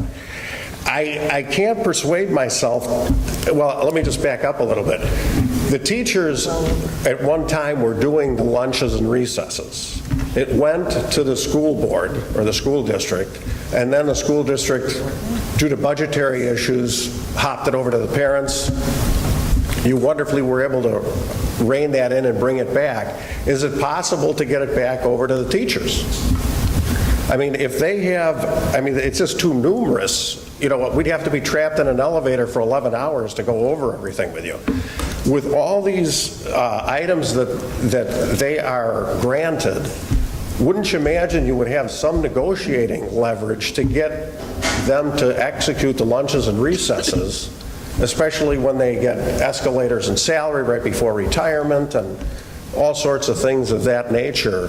Wouldn't it make sense to just ask them during the negotiation if they would be willing to take that over, given that you provide a room like this for them to visit in, you're required to furnish an agenda to them, you're required to furnish materials to them, and just all the monetary compensation that they get for various things, I would leap to the conclusion that this would be something that you could negotiate back over to their side. I mean, is that unreasonable? You know, all the points are open in negotiation, and this is one of the reasons why it's difficult to have a review by a community committee, because every one of these issues has to be so thoroughly understood. Right. And data and information, background information. So it's difficult, but your question is a reasonable question. It's been asked before by other individuals, and all I can tell you is that the board is currently working on the new contract, and per the contract, I can't really delve into all the specifics, but it is a point and certainly is being considered. Is it? Unfortunately, there is a 3-minute time frame. We're now approaching 8 minutes, so if you could summarize. But I mean, is that realistic? I mean, that's almost like I'm negotiating with the teachers union. I'm only given 3 minutes to speak. I don't know that there's anyone else that's interested in speaking, but let me just one last thing and I'll sit down. Is everything subject to negotiation again? The entire contract is subject to negotiation. In other words, everything that the teachers will get in the future contract that may span 3 or 4 years is negotiated point by point by point. Yes. Nothing is just grandfathered in from the previous contract. Not this round. So, as a personal favor to me, while you're negotiating all those points, could we get them to do the lunches again? Just for starters. I mean, is there any reason that that can't be? And I can't believe that with everything that they're getting in terms of a group of laborers connected to the association, that they wouldn't be willing to do this, especially when the preamble discusses that everything is in keeping with the welfare of the students, the educational welfare of the students. And I'll leave it at that. Thank you for your time and your indulgence for allowing me to run over those few minutes. And email me. Okay. We have any other comments? And not seeing any. Construction update. I was contacted by Luann earlier last week, prompting me to contact individual board members on a potential issue with the roof at Carpenter. And there was a potential for an emergency allocation of funding, which, from what I understand now, the necessity for which has been put aside, and we have a little bit of time, and there is some modification to my conversations that I've had with each and every one of you. So I look forward to hearing the latest and greatest. Hi, thank you, Tony. I just wanted to introduce Jim Woods. He's our new principal architect from FGM Architects. Hi, Jim. So this is his first meeting with us, and unfortunately, it's not a great topic. Well, we've made a lot of progress. Yes. We're doing a global construction update, so there's Okay, yes, we have. a lot of good to report. A lot of good. Then we have a few. So I think first we'll talk about the Carpenter roof situation that you just mentioned, and then we can give you an update on the other projects. Okay?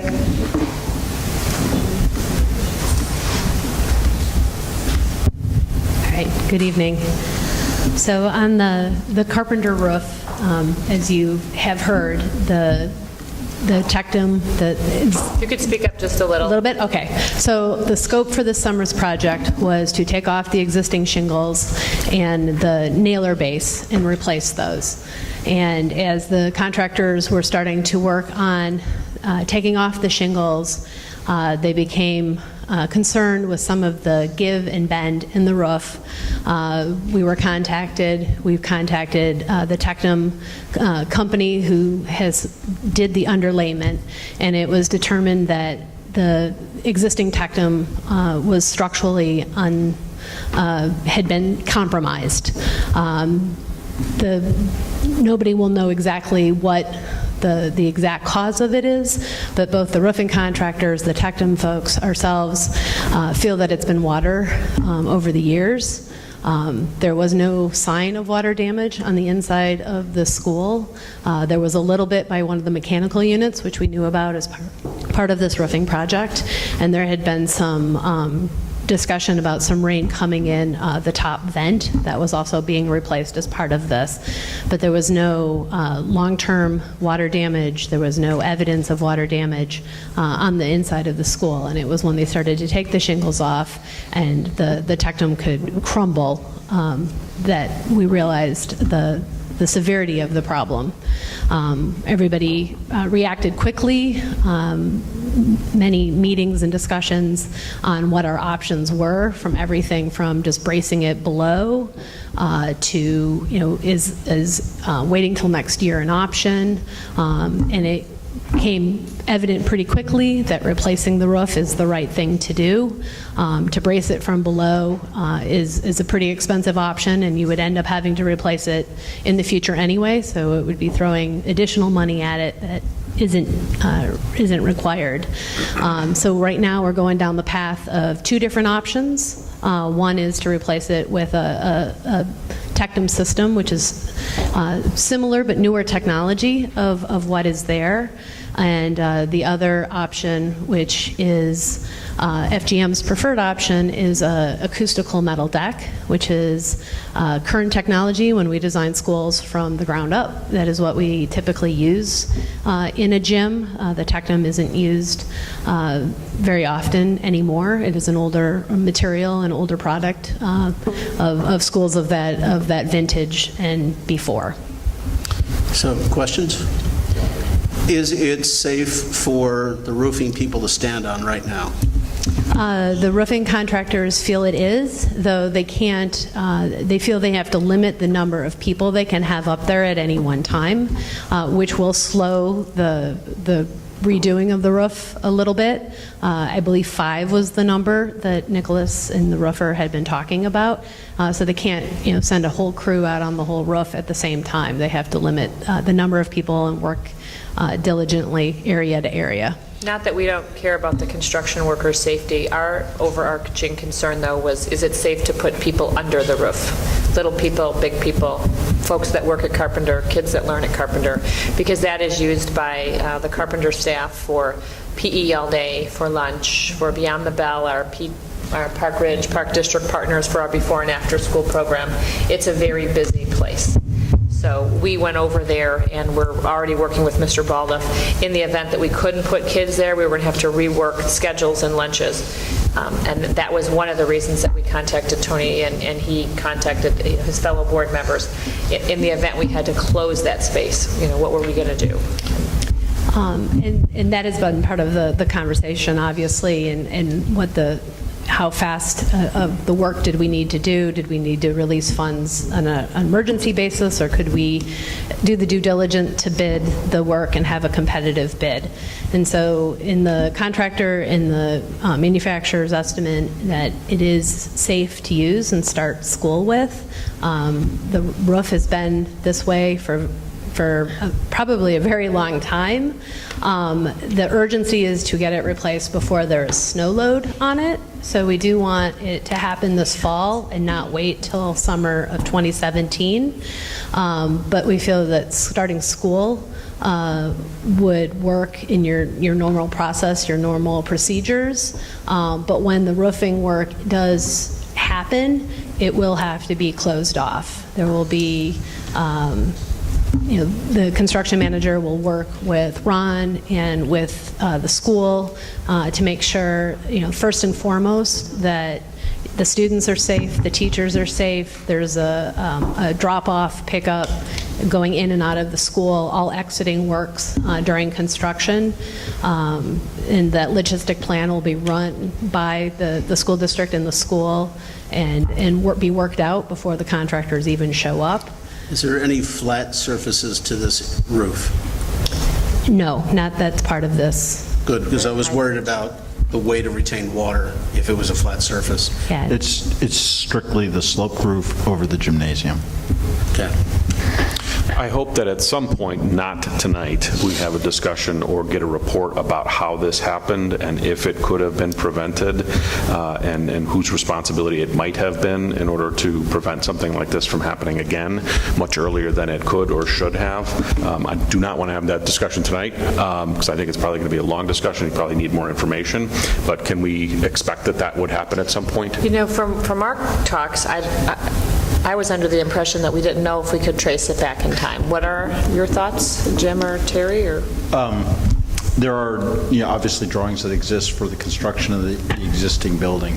The tectum that was installed at the time was a product that was designed to span a maximum of 8 foot 0 inches. The actual spacing of the trusses is 8 foot 4 inches. So even at the time that it was installed, it was stretching the limits of sort of the material and that's aspect of it. The issue of what's happened to it is still very much an open question, and I think maybe as we get more roofing material off of the roof, we'll be able to have a better understanding of what maybe happened to it. Tectum, the manufacturer of the product, is not entirely certain, other than that they feel that the structural integrity has been compromised, and that they assume that it's related to water damage. Is the lifespan of this decking, are we beyond its lifespan, or is it supposed to still be working? No, we are beyond, which is why this roof was on the list to be replaced. by how many years again, Terry? The roofing, not the, the sorry, roofing- not the the roofing tectum. is- I'm sorry, talking about the roofing. tectum. I'm talking about the tectum. The roofing is beyond its expected life. The tectum is a product that has been in place from schools built in the 50s and 60s for that long a period of time with, quite frankly, this is a situation that we have not encountered previously. And even more sort of confounding about it is that it's in a sloped roof application as opposed to a flat roof application. So as we do this, we're going to be asking Tectum to come out and take a closer look at the product and maybe give us some more information other than simply that the structural integrity was compromised, most likely due to water. So we'll push them, Nathan, to try to find out. Okay. Yeah. So Yeah, I going back to that 8-foot span, is there any thoughts about adding extra trusses to decrease the stress on? Well, there's two things that have happened. First of all, we've recommended this metal deck application. The metal deck is designed to span much greater distances, so that is not an issue relative to it as a material. Even in the Tectum application, they now have a product that spans 12 feet. Our concern with that is that there's just a lot of waste involved with material. And quite frankly, we feel that the metal deck is a better application of materials in terms of longevity and everything else. So that's the things that we're looking at. And we don't really think that the 8-foot 4-inch span at this point is an issue because we can design for it. Okay. You can't just put 4x8 for plywood down, can you? It's too bad. Yeah, 8-foot 4 is a very odd dimension from a construction standpoint. You mentioned if we do the work, we'd want to do it in the fall. How many school days are we talking about? Nicholas has been working on putting a final schedule together, but it is weeks. It's not days. They have to be very systematic. They don't want to take off everything at once, and they want to take off pieces at a time and install it, and then they are hampered by the number of construction workers they can have up there at any one time. So I know Nicholas had some family emergencies tonight, but they know that working a schedule through is important, and I'm sure they'll be in contact with Ron to have that in for you soon. So I'm a little confused. So your recommendation is the metal decking. Correct. So is that what is going out for companies to be bidding on, metal? Yes. Or will they have an option to do Tectum or metal? Can you grab the mic, Jim? Sure. It's our recommendation that we bid the middle deck. At this point, Nicholas is still pricing it both ways to try and get a better handle on costs associated with it. But if they're at all, if the numbers between the two systems are at all similar, we're going to recommend steel deck and not have any other alternatives. Okay. Is it still one of the potential choices to do this as soon as possible so that we're not doing this when it's too cold for kids to be outside? The current plan is that this is going to be out to bid momentarily, that bids would be received on August the 17th for board action the 22nd.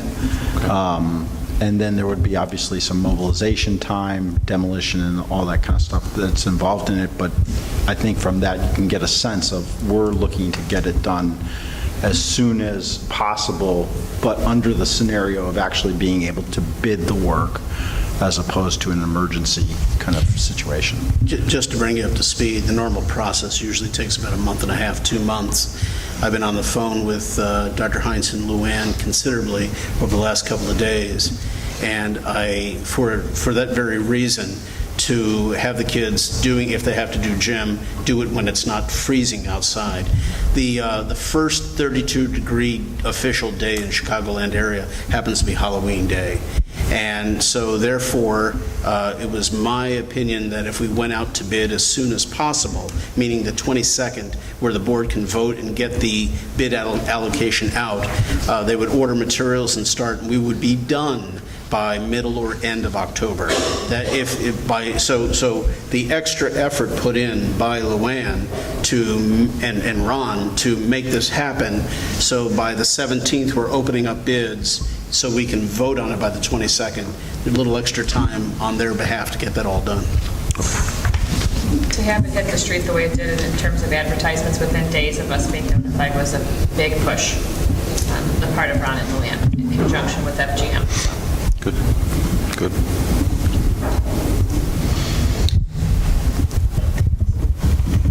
Any other updates? Well, I was just going to add one thing to that.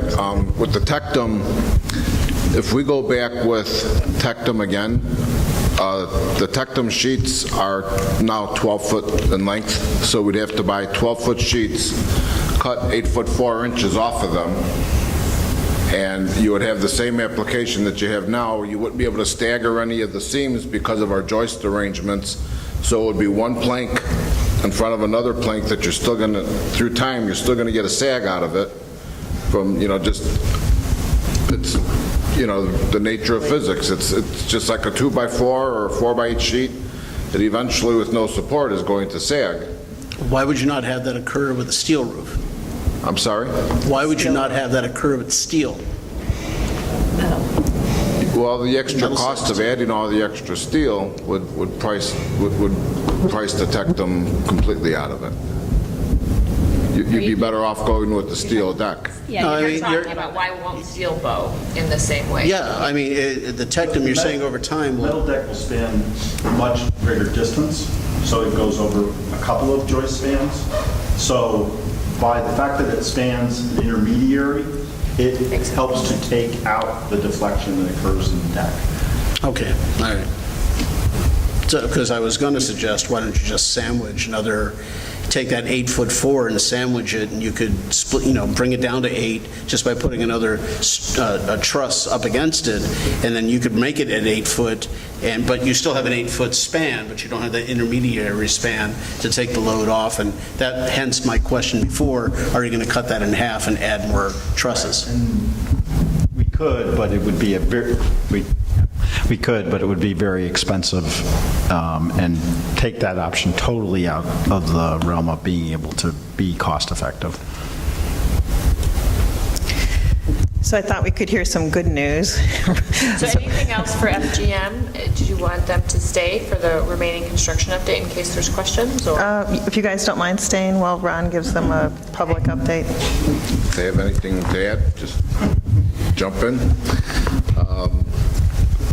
We're moving along. Everything seems to be falling into place. It's like any other construction project, it's a little shaky on any given day or morning. I'll start with Washington. Just at 3 o'clock this afternoon, I received an update from Mike, the project manager, that they're doing final clean in the office. They started that today and will continue that tomorrow. The custodians will start moving principal furniture and assistant principal furniture in tomorrow. The countertops will be going in tomorrow, along with some of the other furniture that was bought. The flooring contractor will be back tomorrow night and finish the floor in the office and put the baseboards in. He has not done the main entrance vestibule because that being black walk-off carpet right now with so much going on would just be a real disaster. He's going to come back and do that last, probably Friday night. So we're moving along. There's paint. The painting is just about done. There's some touch-up work to do. They had a few things. They had to move a few outlets that they were mismarked, so they cut that open and touched that up this morning. The LRC work is complete.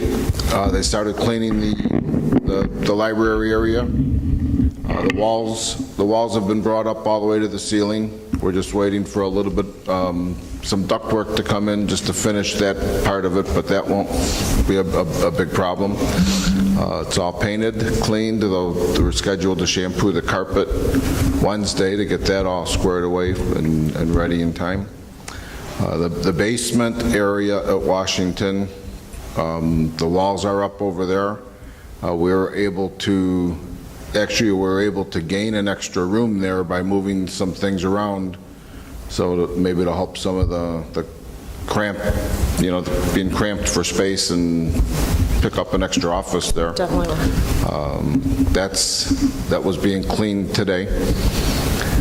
The rest of the building's in pretty good shape. The remaining part of the building most of it's cleaned and ready, except for the parts that have been getting trashed from the construction. So once we're able to get the things out of the hallway, it'll look more like we're ready than it does now.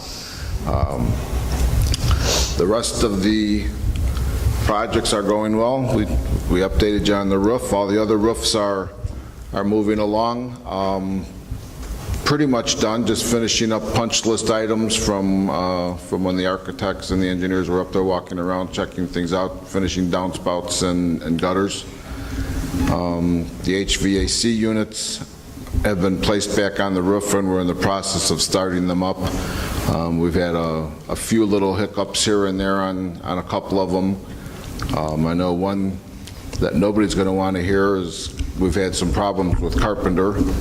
Over the summer, we found out that, and we just found this out, putting the units back on the roof and trying to fire it up, that building must have been hit with a power surge, and it burned up some circuit boards inside the HVAC unit, and it also burned up a few switches on the technology switches in the MDF. We're trying to determine what caused it. It was probably just a storm, a power surge from a storm. There was nothing that was done in the building that could have caused an internal surge. So we're still looking into it, and I'll keep you posted as we find things out on that. Right now, the AC is not working throughout the whole building, or just two sections?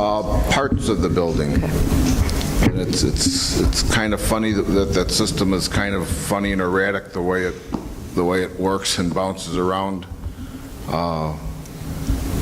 We've had Harding out there.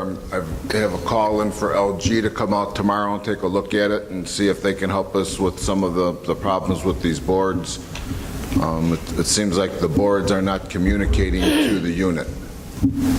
But if we take out a board and put in a known good board, it works fine. So everybody we talk to says that it sounds like it was hit with a surge and just took out the communication ports in it. So Ron, that leads the question, especially with the electronics, I mean, isn't there, to use quite a simple term, surge protectors, is there any switches or relays that can be activated when a surge comes through? My guess is I'm thinking lightning, right? And is there anything that can be tripped to prevent this kind of overload in the future? Yeah, in fact, I was just talking to Luann about that this afternoon when we found out about this, that I don't believe any of our buildings have surge suppression in them. There's a couple, I'm talking on a complete basis. We have some things that are surge protected for the tech side of things, that there's isolated ground wiring that goes into some of the tech closets and things that were run specifically for that. Unfortunately, there's not enough of it throughout the building to accommodate all of the mechanicals. I mean, when these things were first put in, it was rare for HVAC and things like that to have such touchy printed circuit boards. You know, now it's a common practice that everything is run by a computer, so going forward, I'd like to either put a whole panel protector on, which would protect everything coming in from ComEd from the meter, Right. or start putting on individual surge protectors like you would put on in your home, but it would be a three-phase. It would be a little bit more, it'd be a little bit different than your home, but the same concept to protect at least certain panels that have a lot of this equipment on it. Has the architectural evaluation been done with this in mind?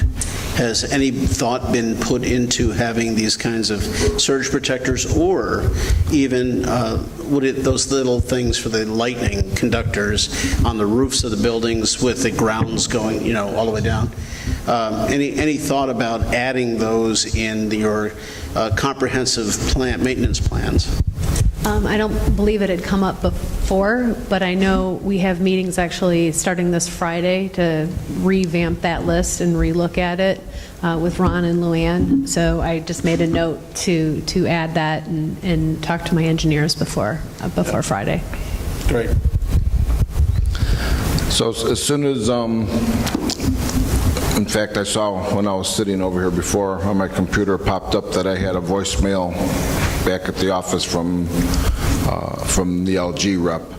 So hopefully he's got some good news to tell me that he has some boards for us to try, or maybe it's just something as simple as it lost its programming and needs to be reprogrammed or something. So hopefully it's something easy, but we'll keep you posted on all of that. Moving forward with some of the infrastructure, the stairs and concrete are all moving along. Those will be completed this week. We tore up all that area of concrete over by Lincoln where there was a lot of problems with ice and water collecting over there. They tore that up yesterday. They started routing the new sewer, going to reroute all of the downspouts there.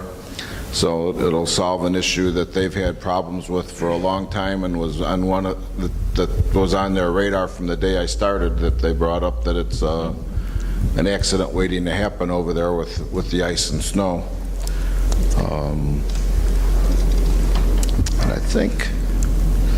And that was on the master facility plan also. Yeah. Oh, and Franklin's roof, we completed the repairs.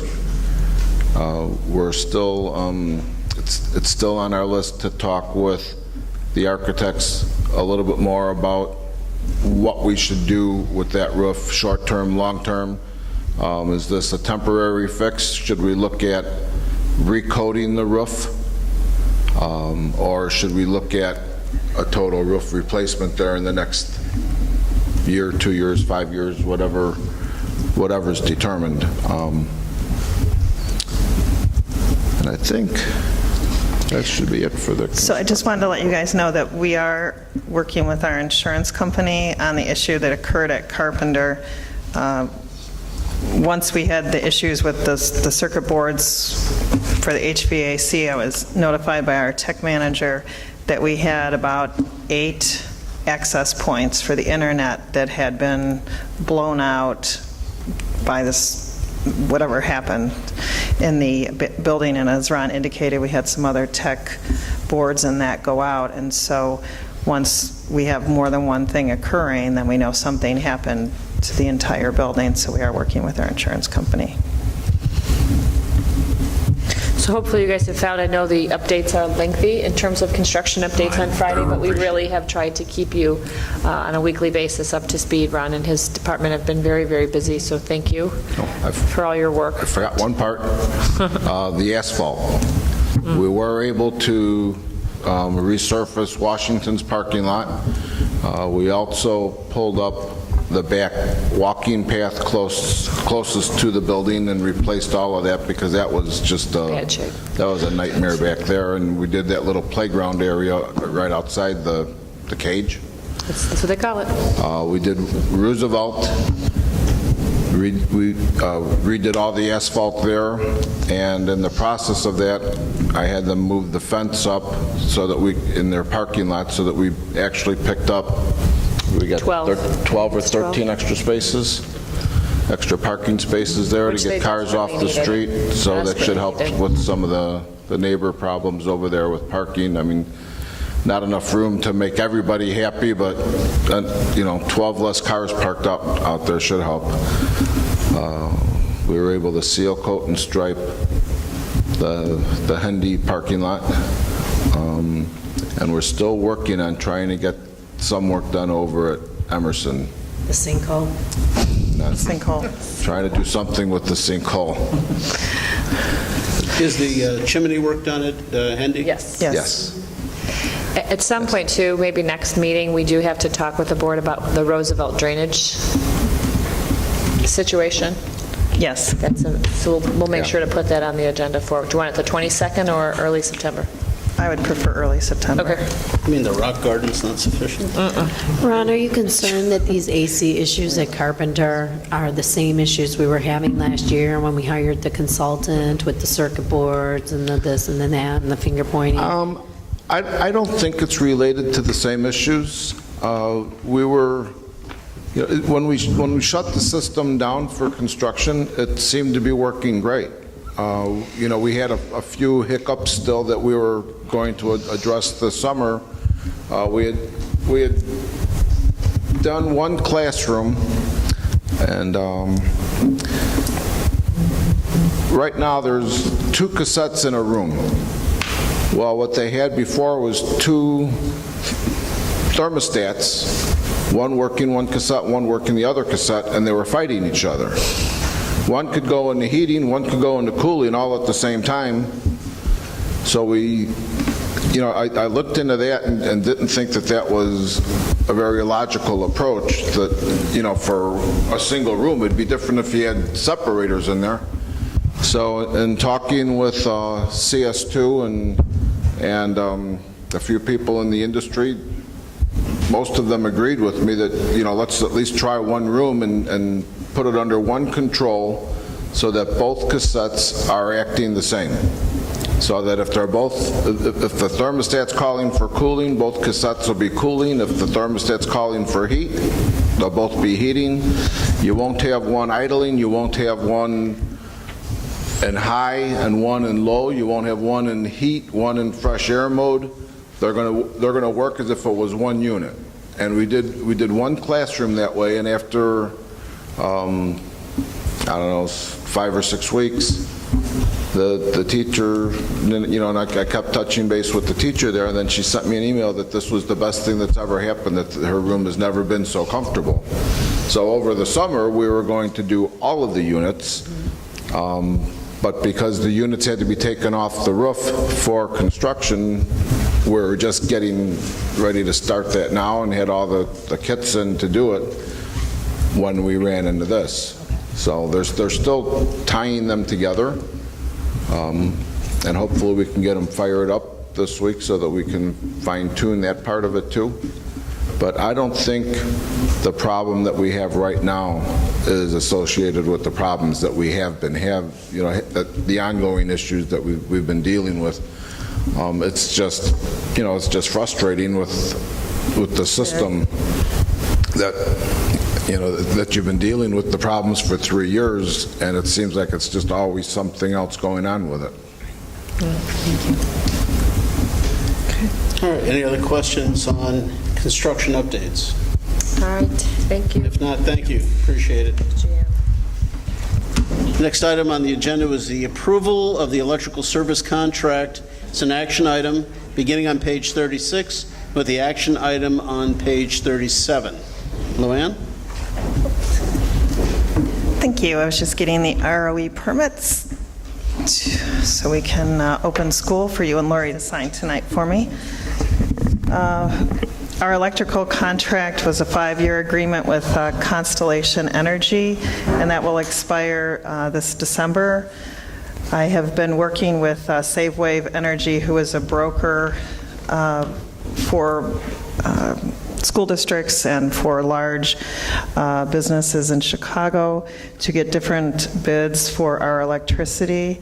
And we are recommending that the board move forward with approving Direct Energy for the next 12 months for our electricity. We're only doing a 12-month contract because, as you can see from the document from SaveWave, the longer you go out, the higher your costs get, because obviously they're taking a risk with it. So what we want to do is kind of watch what happens, and as far as electricity costs going forward, and when we feel that it's a time to make a recommendation for that second year, we'll bring that back to the board for approval. So this new agreement we're doing is an all-in type agreement, except for the ComEd transmission charges, which are always a separate charge, but this is, you know, all in. So any fees, taxes that the district has to pay are all included. And we're looking at a savings over what we're currently paying of about $38,000 for the first year. Any questions by the board? I have one.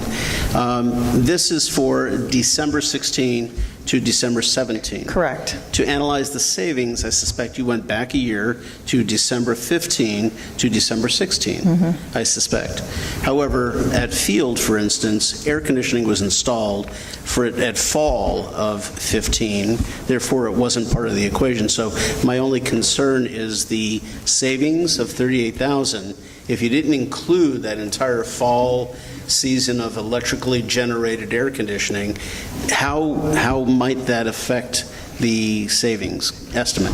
I would assume the savings would be less if we have if our usage goes up, obviously it's going to be less. Right. So the 38,000 figure might be on the high side. It could be, depending on, we did take a full year of data for them to look at, so they did see last fall's data on the buildings. But we don't have this fall, so we can't extrapolate. That's correct. Yeah. But there's no thought that being the case, that we're not going to appreciate anything but some form of savings, correct? Right, that's correct. This contract also operates as a swing contract, which means that if we don't use all of the energy that's been purchased for us, we're not penalized. A contract in the past that I saw was basically when we put in the geothermal, our gas usage went down dramatically. What happened is we had to go and sell the gas, and we didn't get as good a price, and so then it actually, that first year, cost the district money. So this is one in which for the electricity, there's no penalty to the district if we don't use as much electricity or if we use more electricity. It's just the same rate? Yes. Which, just doing the math, looks like about a 10% savings on the rate. Correct. Okay. Well, maybe. No, I'm looking at the actual Just on your wattage rate. The difference is about 9.85 or something like that percent difference between the old rate and the new rate. So it is a Correct. reduction no matter what we use, but at least 10%. Well, and that also brings up a good point, is that we are working towards putting in energy efficient things. So for instance, all of the new outside lighting at the buildings is LED lighting. So you'll see savings with that, and then we will continue to march our way through the district, increasing savings with things like that. Just as an aside, at least 3 years ago when we went to this all computerization process, and we were charging all of these computers overnight in many instances. I had asked the CSBO at that time to come up with an idea of how much energy the increased computerization might be costing the district. To date, I have not gotten an answer to that, but I'm wondering if it is a substantial amount, and it's kind of a corollary to this, that it's part of doing business, I get that, but it would be nice to know how much it's actually costing us. Sure. What we can do is we'll ask CS2, our engineers. They will typically do things like this just pro bono for us and do the calculations, and I'll get the information from MJ on what exactly we're doing, and then they can help us. Great. Any other questions regarding this particular item? Anybody? How about a motion? I move that the Board of Education of Community Consolidated School District 64, Park Ridge-Niles, Illinois, approve the contract with Direct Energy for electrical services at all district buildings for the period of December 2016 to December 2017, 12 months as presented. Is there a second? Second. Starting with Mark. Yes. Aye. Yes. Aye. Aye. Okay, unanimous. Thank you, Luann. Next item is the discussion on copier solutions, a continued discussion. Hopefully everybody brought their copier pamphlet with us, or with them, for discussion tonight. Do you want to pick up? Sure. So there's just a couple things. You guys had asked me to look at what a 3-year agreement would be, and it's kind of like if you buy a car over 3 years versus 5 years, obviously. So all of our savings would be gone. Instead of our monthly, our 60-month charge, with it being $15,681, we would move to $21,199 because you're obviously compressing it into a 3-year versus 5-year period. The other thing, because I know there was concern with wanting to go out to bid, we did put together the hours that Impact has spent on this and the hours our employees have spent on this project. Impact has 295 hours in on this project, and we have 58 hours in on this project with our tech department. So I guess I'm trying to figure out how I go out to bid without, I would have to have every company come in and redo the exact same thing. One thing is that now that this is all cleaned up, the board is in a perfect position when this would expire to go out to bid because it will be very clean.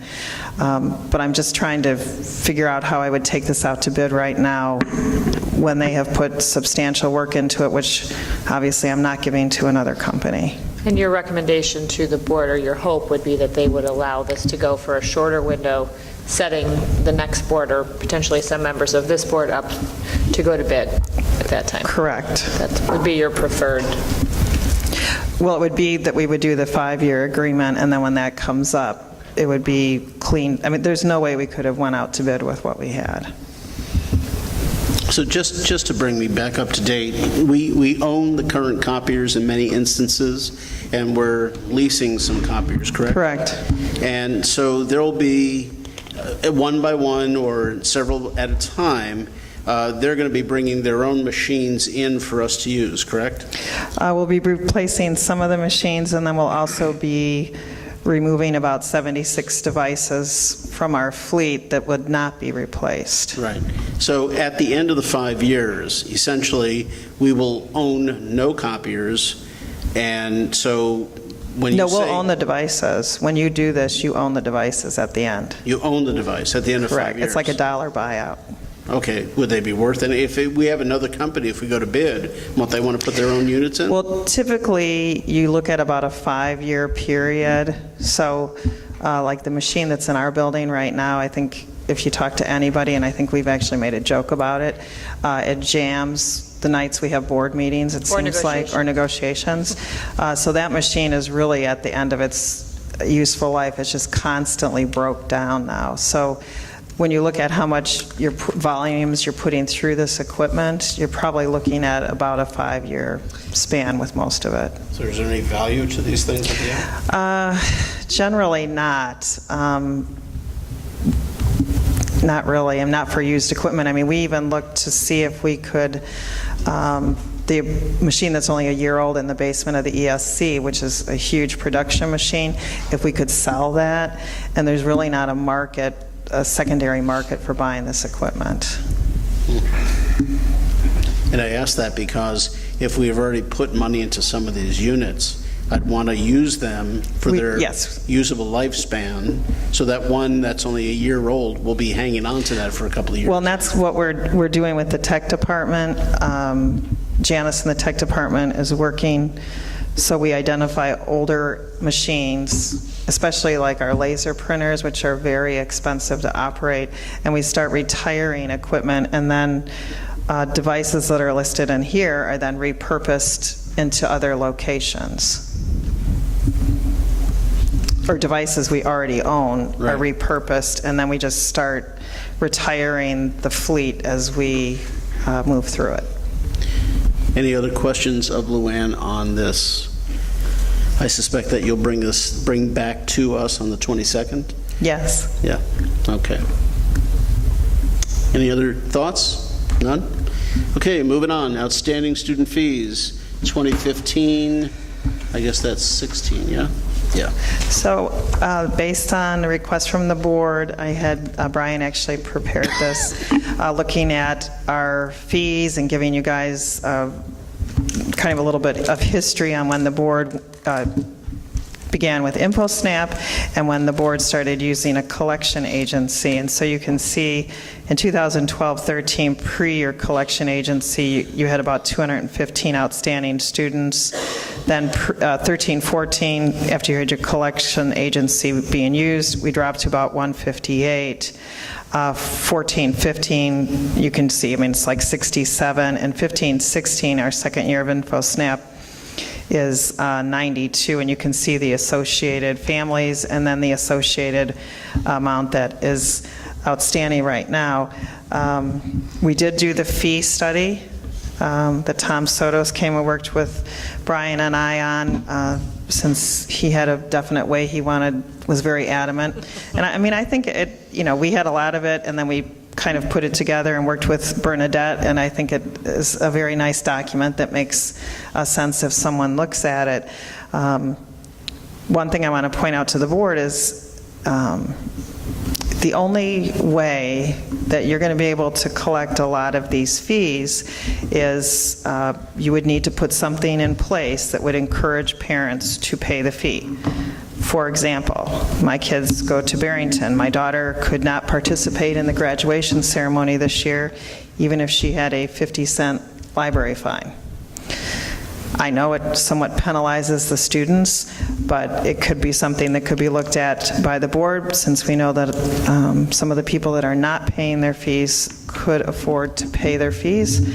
And we do have a fee waiver process in place for families that feel they cannot afford the fees, where we review all of their financial documents and approve them for a fee waiver. So this does not include anybody that has been approved for a fee waiver already. So 2 questions. One, is there a reason why there might be a spike in this past year? And 2, will administration make any kind of recommendation to the board for carrying out what you had just mentioned? I just brought this up with Lori after this report was generated. I'm on the business side of things, so I see it a little different than the education side. And so it would need to be a discussion probably at the admin team level to look at what we can do. I mean, there's only certain things we can do. We can't hold their records from, transferring their records or anything else. Unfortunately, when it comes down to it, it really does involve something where you would stop a student from participating in some activity or event. Right. I'm wondering also, this data is put on the web under the board meetings, but there is a section on the web that has this. Student fees. But I don't think that this data shows who's paying, how many don't pay. We can put it there. We can certainly put it there. Yeah, maybe data should be there. Maybe it may exert a bit of peer pressure. And there still is, and we'll have to see because the state's in so much issues already, but there was talk about school districts being able to access income tax for state income tax returns, as us being one of the parties, that if you were receiving an income tax return and you owed us money, we would be, paid our money before you would get your income tax return. School districts can do that? It's been talked about for probably the last 3 or 4 years of putting that in place, because it wouldn't only be us, it would be like traffic tickets and all of that. So we would be someone that could be in line to collect our fee. Yeah, municipalities have that, I know that. But, Right. yeah. What would it take to implement the non-student participation? It would probably take, the board would need to change our policy probably on fees. And it will take some discussions at the admin level, really, before we could put something in place, and the board would need to vote on a new policy. My concern is that if you're a family that can afford to pay and your kid's only in second grade, the trend is, that's what I'm concerned about. So ideally, I would love it to be, you didn't pay last year, you can't register this year, but Well, we can't stop them from registering, so, but the fee they owe us continues to accumulate every year. So if they're not paying for 8 years, that's going to be quite a fee they're going to owe us. And it's on their credit report, so the next time they go to buy a car, or the next time they go to buy it, right? Because we send them to a collection We send them agency. to a collection So there agency. is recourse over Step time. that you took in two Right, years that, ago. I'm not saying it's Right. ideal, but at least there's that their credit is getting damaged as a result of this. Correct. So just think about it. I mentioned this to Lori the other day, and she suggested I bring it up to the board, and we'll put it on a future, an admin topic. Yeah, maybe we can put some thought behind it. I'd hate to have to get to the parents through the children, but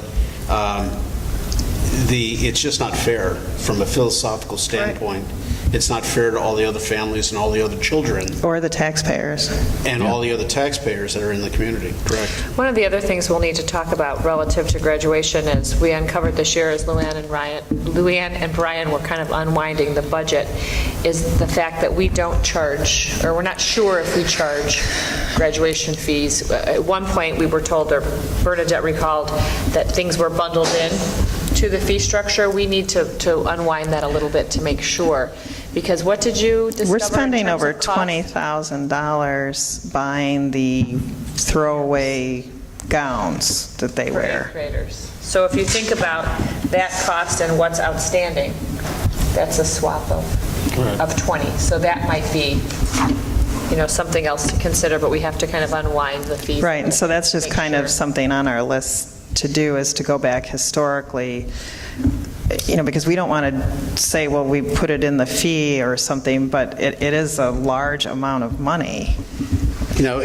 From a one individual standpoint, we charge so much more than other communities, and we haven't raised it for about 5 years now, but we still are much higher than other communities. I would work on these folks before I would apply a supplemental fee to the graduating students. Correct. I realize our fee is higher, but a lot of other districts nickel and dime you throughout the year. So there is a graduation fee. Right. There's, I get it, yeah. additional fees that you are paying throughout the year for things too. But yes, we are definitely working on our collection.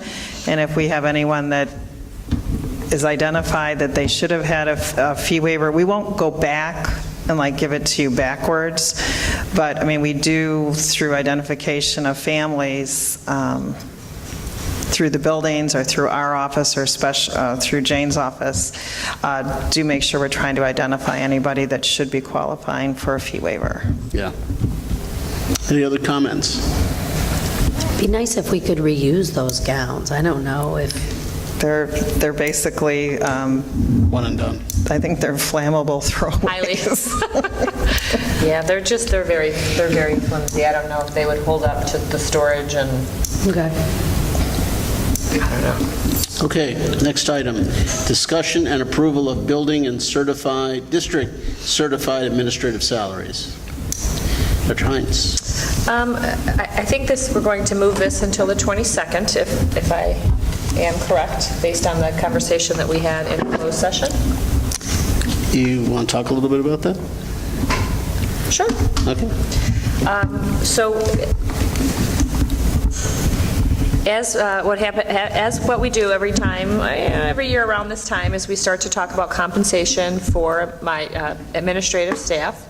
And I typically come to the board with a proposal in terms of, I have 21, members of my team that are extraordinarily, you've heard me say this over and over, extraordinarily hard workers.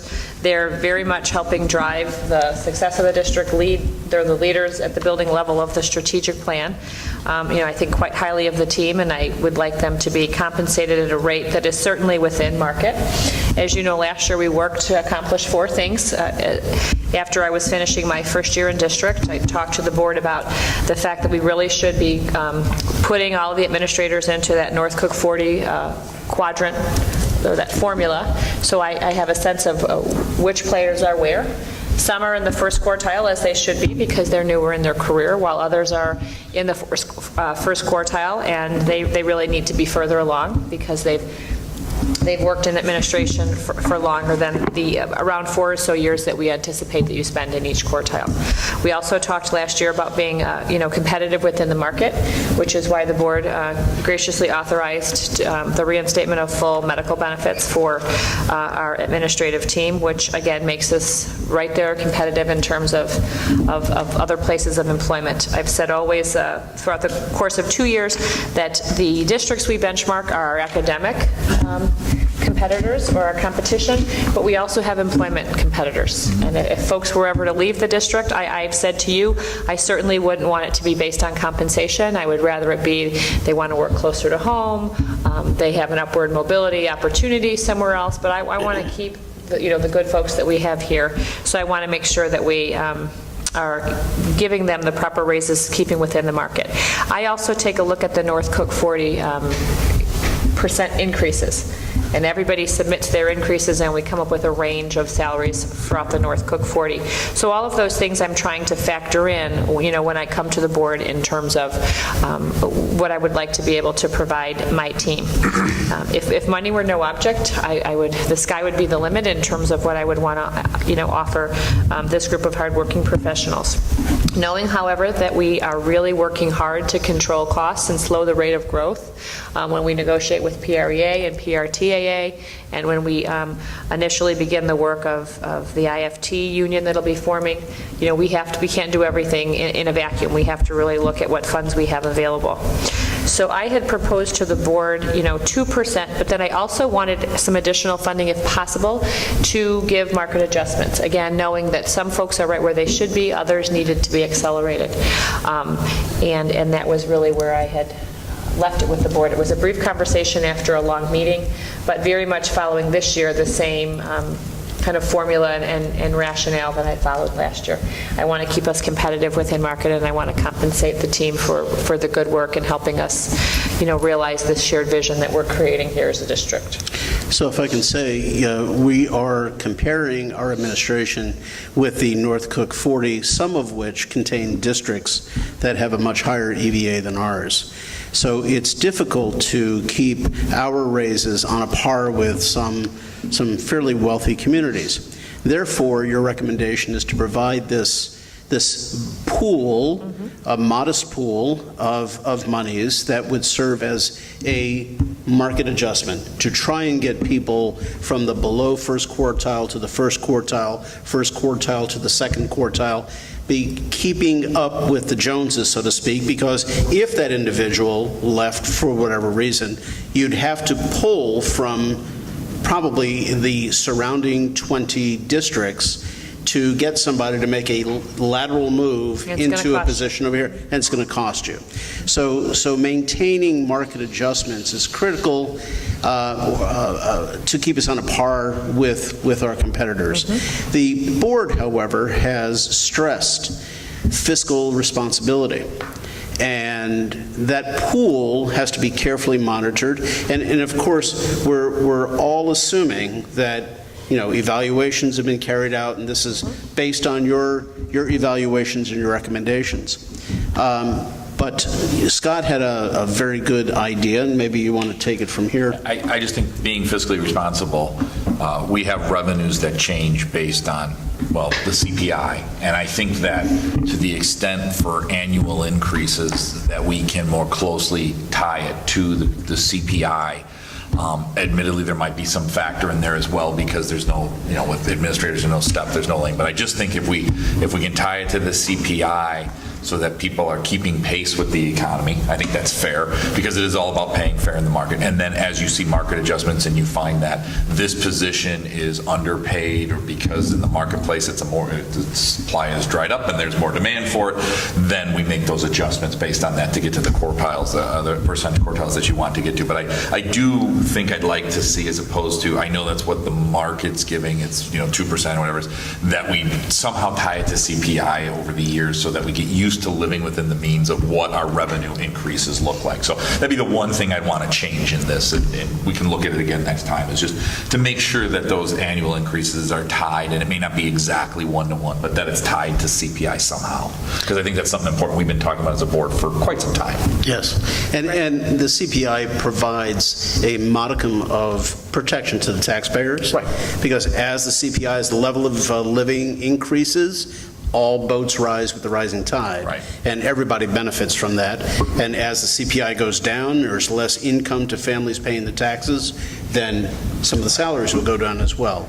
So you're right, the board has put considerable energy and effort into consideration of the CPI in a lot of different areas. Yeah, so I'd just like to see it somehow aligned with that, and there's lots of ways to do that, so I'll leave it to administration's best judgment, but that'd be one thing as one board member I'd be interested in. Yeah. And I'll just have to balance the CPI notion with that market variability. Yes. I mean, exactly. I hear what you're saying completely, but I don't want to come in so low that my team is going to run for the hills. And that's why it might be CPI plus some factor or something along those lines. I would agree CPI with plus that market adjustment factor. Right. Exactly. And that is to be distributed on your recommendation, of course. Based on performance. Based on your performance, it is a meritorious distribution. It is not an across-the-board distribution. And which is what we started doing that I failed to mention a few moments ago last year. There were a few folks that were beyond the quartile.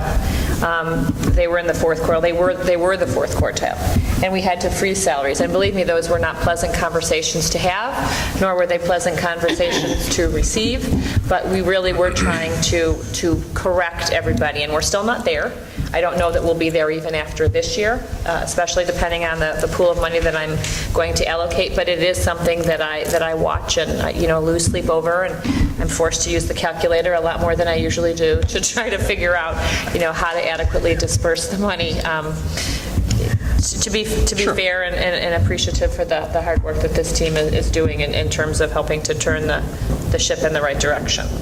So I would suspect that by the 22nd, you certainly will be able to come back and have a hard and fast method by which we can apply for administrative increases. Sure.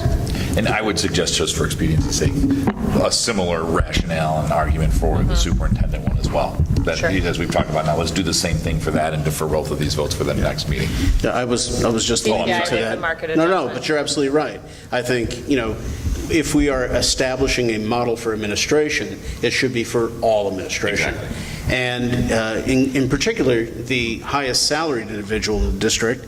However, I can tell you that there is no individual in the district who has worked anywhere near the effort and output that Dr. Heinz has worked. So my hat's off to you for the significant efforts you put in this year, not only moving the needle on the academics, but leading the charge on controlling finances. And let me throw in the facilities on top of that. So yeah, it's been a busy week. But it gets back to that whole team, everybody sitting in this room and a few folks that aren't here that are helping me do that work. So we appreciate it. Thank you. So we'll hear back on those recommendations, and the board will have more discussion on this So it won't be just a recommendation by you. We will have input into that recommendation, of course. And the vote will be on the 22nd then for the Yeah. payroll in September. Exactly, and we have a closed he knows. session that night as well to confirm it before we go and take that vote, so. Okay. All right, very good. So next item would be approval of lunchroom supervisor hourly rate effective August 17, 2016. Joel? That'd be me. So we're asking the Board of Education to look at a change for the wage rates, hourly wage is for our lunchroom supervisors. A little background, back in September of 2013, the Board of Education put the rates at a starting rate of $12 an hour for our regular lunchroom supervisors and $13 an hour for our assistant and head lunchroom supervisors. Since that time, we've experienced considerable difficulty in keeping lunchroom supervisors, and I would say that we're finding it Next to impossible. well, I was going to say that you took the words out of my mouth. I was going to say, we can't keep people for the head and assistant head lunchroom people. They come, they interview, even if they take the positions, we've had a number of occasions where they work for a very short period of time, and they say, listen, you're not paying me enough and I'm leaving. Franklin, for example, last year was understaffed all year. They didn't even have a full lunchroom staff. We are at a critical point with our lunchroom supervisors. And I think importantly there, and I just want to touch base on, is our assistants and head lunchroom supervisors, who really are the conduit of communication and making sure that our lunchroom supervisors are following the district or building programs, whether it's PAWS or ROCKS, or whatever the case may be, as well as making sure that they're overseeing and seeing that, discipline, if there's issues, are going to the right person, they're directed, they're looking to see that people are doing what they're supposed to be, they're in the right spots, they're overseeing setup, takedown, and they're also assisting with any type of making sure people are aware of the medical. And we can't keep people at these rates. I've started to crunch the numbers because this has been an ongoing issue for the last couple of years, and our turnover has gone up exponentially by year. Especially, and it's not the people, as you would expect, people who are making a little bit more stay, it's at the bottom end. But last year, we hired over 40 new people. This year alone, between two buildings, we're already over 20. If we add in all the people, we've surpassed that number already. These people provide a critical service for us at the building. As we've talked about on many occasions, these are not times when you have other groups working, and we just could not keep the people employed. And and we're short, and not to cut Dr. Hines off, because I would not do that on purpose. But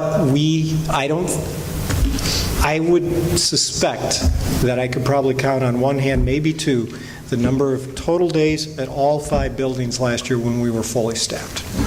So Joel, can you just provide one bit of data? What is Sure. the delta between the current cost versus the anticipated cost? Well, it's a little bit, hitting a little bit of a moving target on that, and what I mean by that is, for the head lunchroom supervisors and our assistants, we're talking, under $10,000 total, because there's 2 of them per building. The increase is not that great. We're not asking for much money. The lunchroom people is kind of a moving target because we do it on a 1-to-30 ratio. And we would be looking at just start resetting the starting salary, and it's going to depend on the number of people that are new on each building compared to how many are returning at that time. So I could work with Luann to get a little more hard numbers for you on that, but I don't anticipate this total cost to the district to be substantial, but we could get set numbers for you.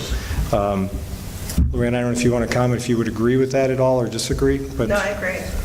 How many lunch supervisors do we have at each of the buildings? it depends on the ratio. Like we said, to do a 1-to-30 ratio at the buildings. Some of the buildings go much higher than others, but obviously based on size. Some of them we're looking at trying to get, for example, Carpenter, I think you're looking for a ratio, Brett, I see him out in the audience, of about 1-to-15, or somewhere in that range. About 15 at Carpenter. Yeah. With 400 kids. Yeah, I know at Roosevelt and Field, where the enrollments are a little higher, they had that at obviously a little bit greater number. I think Franklin's about the same, 15. And on average, last year, we were 5 to plus people down on a daily basis. My concern would be we're going supervisors 12 to 14, other individuals 13 to 16 and 13 to 18. That's 33%, 35% increases. And have you done a survey? I mean, even by increasing to this level? Yes, we're substantially low. I can give you an example of one of our neighboring districts, because I emailed 3 times going, I don't think you understand me. They pay everybody across the board, whether it's the mom on the corner or the TA, whatever, they pay $28 an hour. Per hour. Per hour, which is one of our Des Plaines neighboring districts. So we, on average, are on the low end. At the $12 an hour, we're substantially low.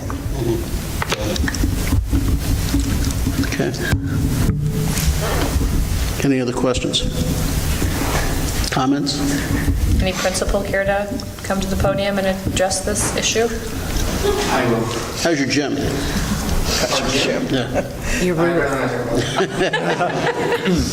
Just to give you an idea, at Carpenter, right now, like they were saying, we're expected to have 15 lunch supervisors, and we have 9. So as you're talking about the appropriate safety and supervision of our children during their lunch and recess time, I'm short 6 staff members, just in lunchroom supervision alone. I had our terrific head lunchroom supervisor and assistant head lunchroom supervisor depart at the end of last year for various reasons, but currently I don't have a head lunchroom supervisor. If you look at the cost between an assistant and the head, it's the same thing. They're getting the same hourly. So that doesn't really make much sense, considering that the head lunchroom supervisor has more responsibilities than the assistant does too. So it's your perspective of looking at the lunchroom supervision as a principal who's running a building and relies heavily on our lunchroom recess staff to make sure that it's setting our students up for safety. It's also, supervising our children, preventing bullying from happening, making sure that the kids are safe on the playground, making sure that they're getting supports in the lunchroom. It also has an impact on your instructional day in the afternoon. Because when you have challenges and difficulties during lunch and recess, and those challenges get brought back to the classroom, it's difficult then to shift gears to start learning math and learning reading and writing because something happened out on the playground because we don't have enough supervision to take care of it. So on behalf of the principals, I don't want to speak for everybody, but I would really hope that you consider this and put it into place so that we can get our schools appropriately staffed and supervised for our children. Brett, at this level, at least in your building, do you think this is enough to gather enough interest to provide full staffing? I think it's a start. I was actually a little shocked to hear about what the other districts pay, considering where we're currently at. I mean, it's definitely a start. I don't know if it's going to be the end result, but I'd like to see it move in a forward direction the way that what Mr. Martin's bringing tonight. Okay. And the only other thing I would add to that, I appreciate what Brett said, is many of the assistant principals have talked to people on the way out. Obviously, I can't tell you that the rate is the reason everybody quits or everybody doesn't take a job. Sometimes it's, 2 hours in the middle of the day, we don't offer benefits, people are looking for more. But we have consistently had the rate of pay cited as a reason for it. And the the salary hasn't changed in 3 years, correct? Mm-hmm. Correct. Okay. All right. Any other comments? This is an action item. Anybody want to make a motion? I move that the Board of Education of Community Consolidated School District 64, Park Ridge-Niles, Illinois, approve the wage recommendation for lunchroom supervisors as presented effective with the 2016-17 school year. Second. Okay, starting with Dathan. Aye. Aye. Yes. Aye. Yes. Thank you. All right. Next item noted on page 46. It's an action item. 46 of your packets, the approval of extension of Arbor Food Service Agreement and middle school hot lunch prices. I know we haven't talked about hot lunch in a few weeks, so I thought we should. We talk about it every day. We talk about it every day, actually. So just really quickly, this contract for Arbor was put out to bid in May 2009. Since that point, The board has approved extensions of this agreement for subsequent school years.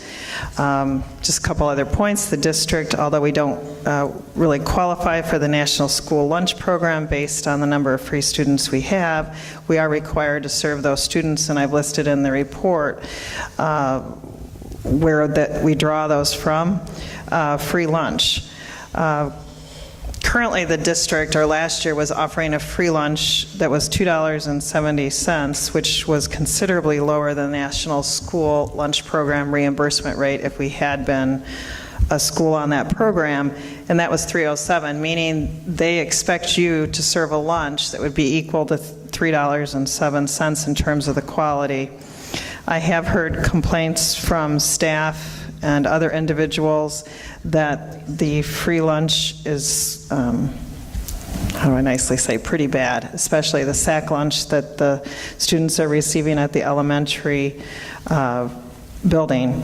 So we would like to look at providing a more quality lunch at both the elementary and the middle schools for our plated lunch at the middle school, and then for the sack lunch that the students receive at the elementaries. We see that the amount would be raised to $2.95, and we would hope that we would provide a much more, this investment would provide a much more nutritional option for some of these students, that potentially could be one of the only meals they're receiving in a day, and that we could encourage more middle school students to purchase the plated lunch if it's of a higher quality.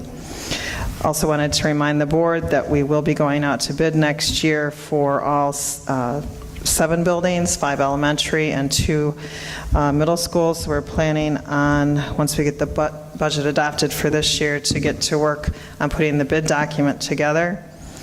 At our middle school, all the other meals are really considered a la carte items because they don't compromise all of the components that you would need for a regular, what we would consider a lunch. So we're actually recommending a modest increase in some of the costs of these items, and we've included that menu for your review.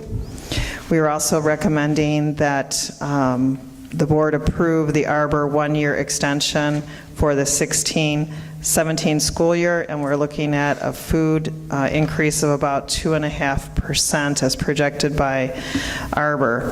They did provide their projections in terms of what we could expect, looking at potential excess revenue. And what I had Brian do was prepare the 3 years back, looking at our sales and our reimbursements, and then our expenses, which includes the contracted food service and then repair and maintenance of supplies, in our kitchens. So if things break, we have to fix them. This year, the unaudited actual shows us a profit of about $40,000 on the hot lunch program. So, and this is after we have deducted the cost of the free lunches that we provide. Questions? Since you brought up the free lunch, I'm all in favor, obviously, of giving someone who needs food and is in need. But I have heard stories in the district, my 3 years on the board, that, people drive up in fancy cars, they, have their kids in travel sports, which are extremely expensive, and they're getting the free meal. I've heard from my kids that they take the cookie and throw the rest in the garbage. So I know there's not a lot you can do legally, but can we at least, put on there like we do the student fees? You're giving us this information, and if we find out it's not true, or, just to be double checking, crossing the I's, dotting the I's. Unfortunately, this is controlled by the federal government, and whether I agree or not, they will not let us ask for any income information. So we do a verification of 3%, but we have to believe that people are telling the truth on their application, which is different than the fee waiver. The fee waiver, we do ask them for income tax returns and everything. So those are approved by 2 different people in my office, because we can control the fee waiver much more. the federal government says that we cannot ask people for that information for free lunch. So we're kind of stuck. Okay, thank you. People having integrity. You know, in 2013, came to the board's attention that we were actually losing money on the milk program. Yes. And with some prodding and questioning by myself, it turned out there was an answer, and it was readjusted. So my question to you regarding the milk program, is it maintaining its break-even premise? Yes, we do get the price from Arbor, and, you know, Brian makes sure that we're within where we need to be as far as what we're charging for the milk. Good, okay. And just to recap, by renewing this for 1 year, your intention is to go out to bid next year when we expand the program and further develop the hot lunch program. Correct. The other thing that we are looking at doing, because the only children receiving the SAC lunch are the free children, and there's laws about overt identification, is that we will be looking at marketing our new lunch to other students to purchase, because I really, as the federal government is, I'm very against overt identification of students. At the elementary, it's not as bad as at the middle school level, but we want to do everything we can to make sure we're doing things correctly and not identifying students. So eventually you'll eliminate the SAC lunch and provide everybody with a lunch. Next year, when we put in the hot lunch at the elementary, then that would be the lunch that the students would receive. The individuals working for whoever the food service vendor does not even know who the free students are. Right, got it. And my final question is, you are increasing the cost to $295? Correct. So by increasing the cost from wherever it was to wherever it is now, I mean, is that enough to ensure that the quality is going to be that much better? Yes, I had Arbor look at that, and they prepared different menus, which they shared with me. So it will substantially increase the quality of the meal that we're offering. Interesting. And how much is it going up? From $2.70 to $2.95. 25 cents. That's actually quite a big jump when you look at costs. But this had not been increased. I mean, and we're way below even what the National School Lunch says you should be spending on it. And there's no risk we'll get in trouble for not spending the 307 value? No, because we're not actually in Part the of the National hot School Lunch program. If we were, we would need to be spending that. And if I may just say, I have been putting in my Friday memos the ongoing issues that we're having with the elementary lunch program. Folks really trying to carve the path the way they want it, and they're not really listening. It's one vendor in particular, one school more so than others. So, you know, we just continue to be very direct and clear and clean with our communication in terms of what the board approved, what's allowed, what's not allowed.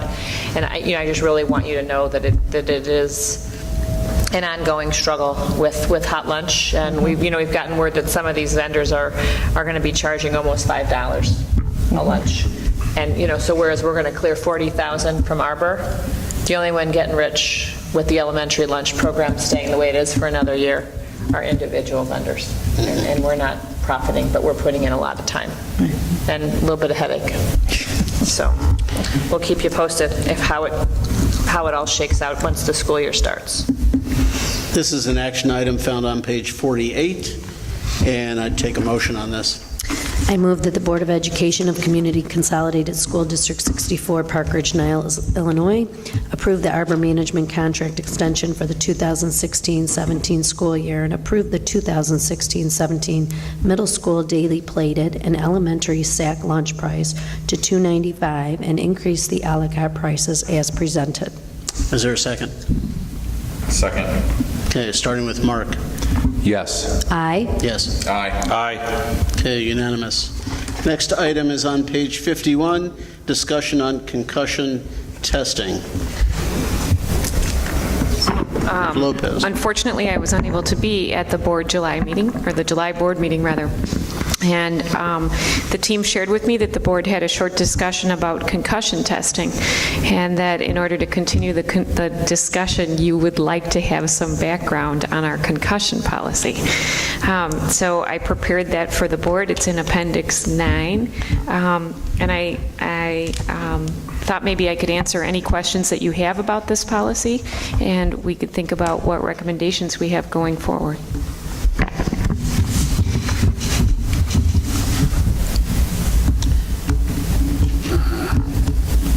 I've got to scroll the long way.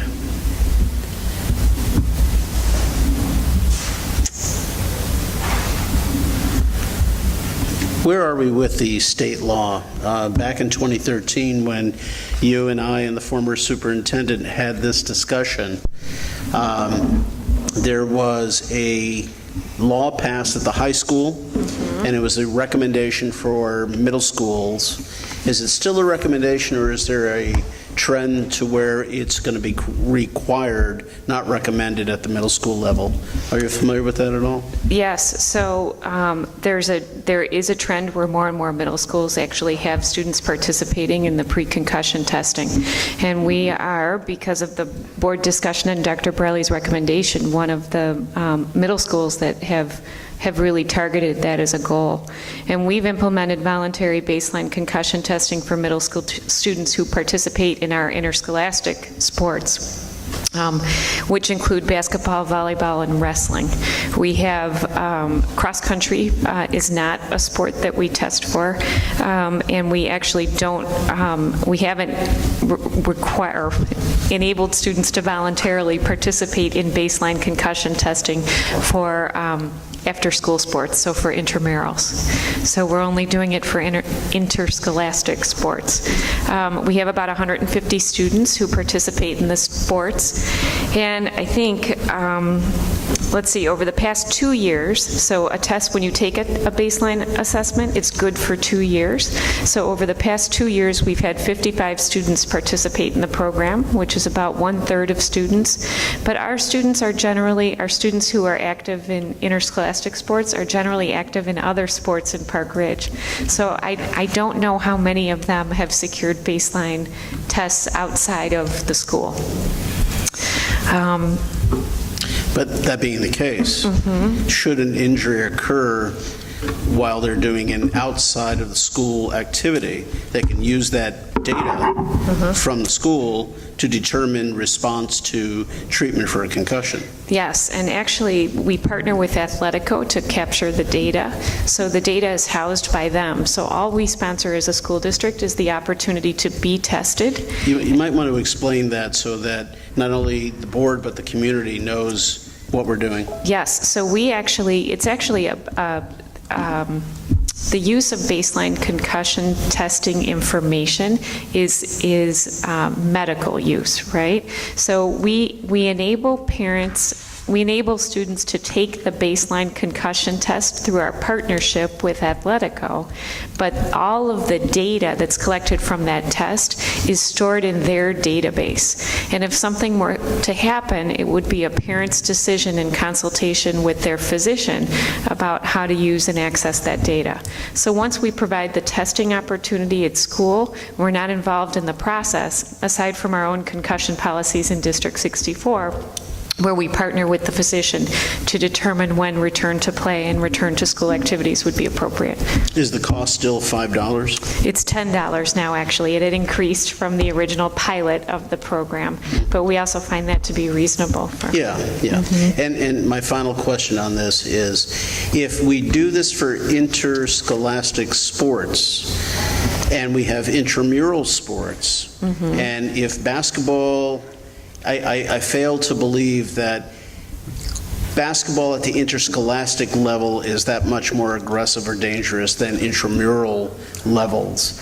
Why would we not want to expand this to all basketball, to all wrestling, to all volleyball, which are classified by the American Academy of Pediatrics as impact sports? When we initially implemented, we were trying to mirror the policy at the high school, which was interscholastic.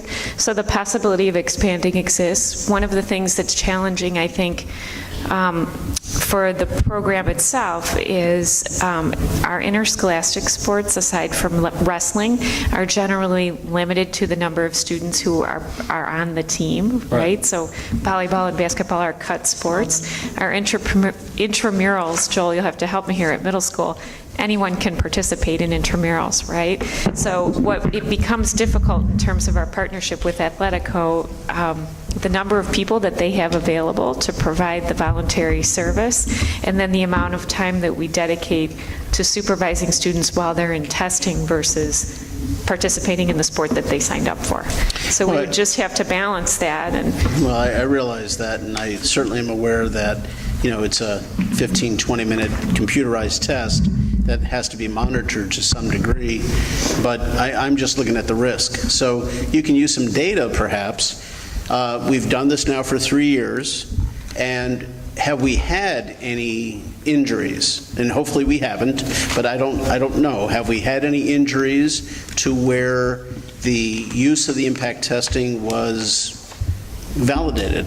I'd have to coordinate with the nurse's office to see what the medical piece is. I haven't been aware of. I haven't received any accident reports in the few years that I've been here saying Not that I somebody recall, but then was again- injured and suspected of having a concussion. Yeah, I would concur, Lori. Okay. That would be a nice piece to find out.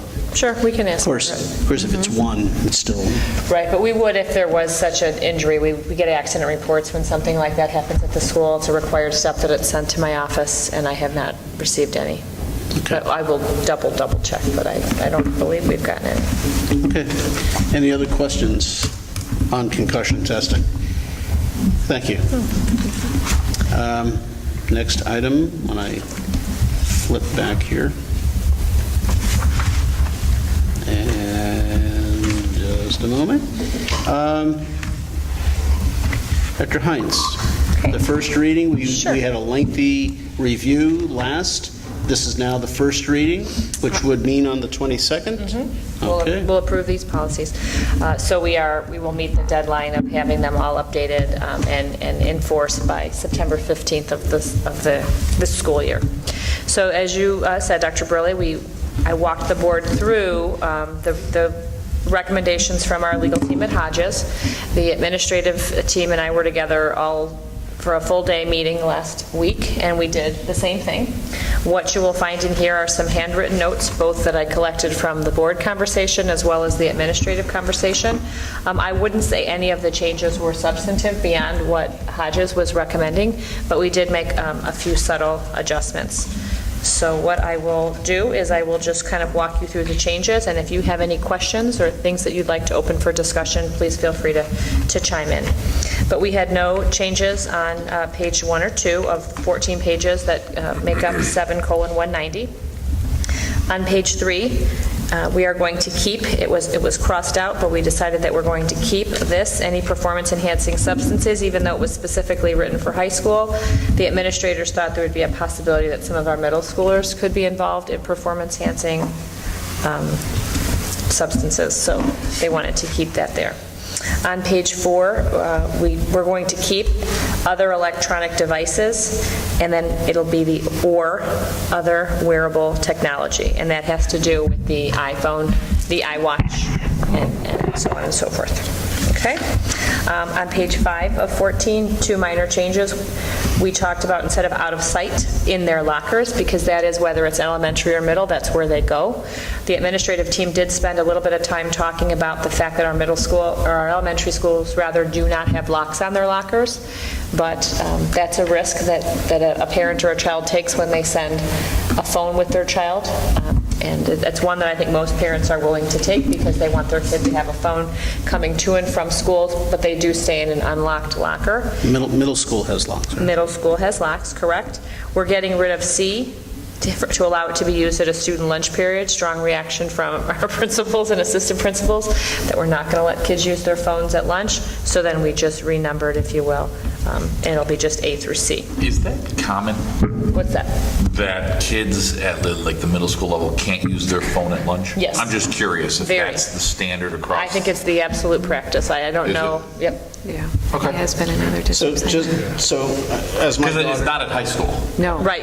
No. And it seems that at middle school, as the world progresses, it surprises me. This seems regressive in terms of children. And I understand that there's a reason and it can be confusing, and maybe at that level it's not practical. But. Yeah, I would say to that only that, and I understand, I think it has to do with a lot of things of, being to the point in their life where they're understanding many of the choices and the consequences that come with that, and many of them just not being quite ready for it? Yeah. Okay. And eating lunch during lunch and socializing, face-to-face with their peers at their table, or other things we don't want to lose track of either.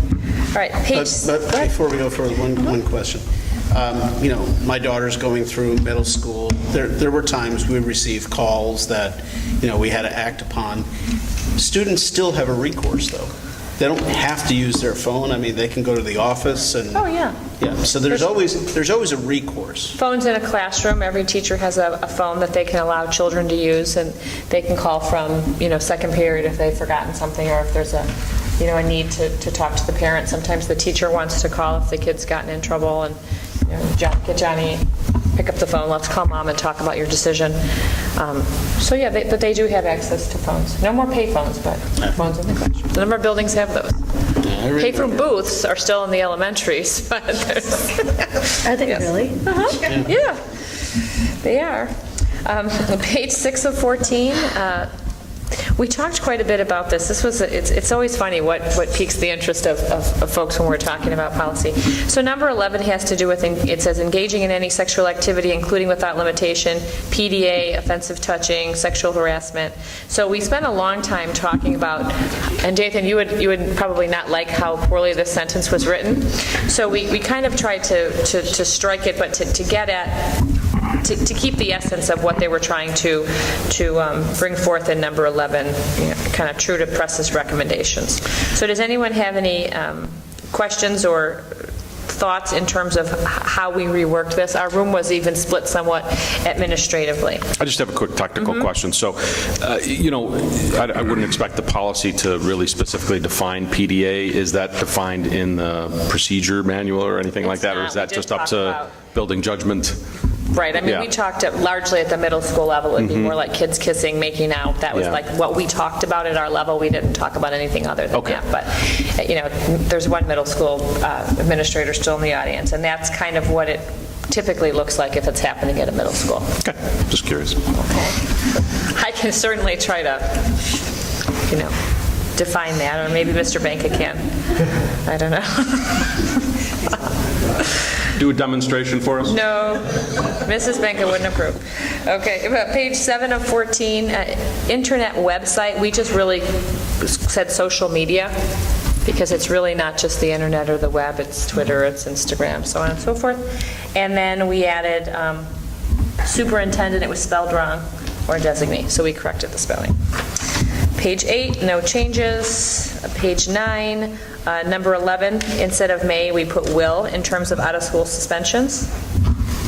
And on page 10, lookalikes, because, let's go to 13 first. We transfer to an alternative program, and getting at the heart of this issue would be for disciplinary purposes upon written agreement, because that's really what this is referring to. So we just made it very clear, not for any other reasons that kids might need to go to an alternative or a therapeutic placement. And then for number 14, one of the principals recommended that with lookalikes, we put that it referred to drugs or weapons. And at a later time, I think it's on the next page, they do talk about lookalike weapons. And we did, if you recall, have a situation where that occurred last year, so we just wanted to be very clear that we were covering both types of lookalikes. On page 11, weapons or lookalikes, we kind of hit it in both places just to be very, very clear.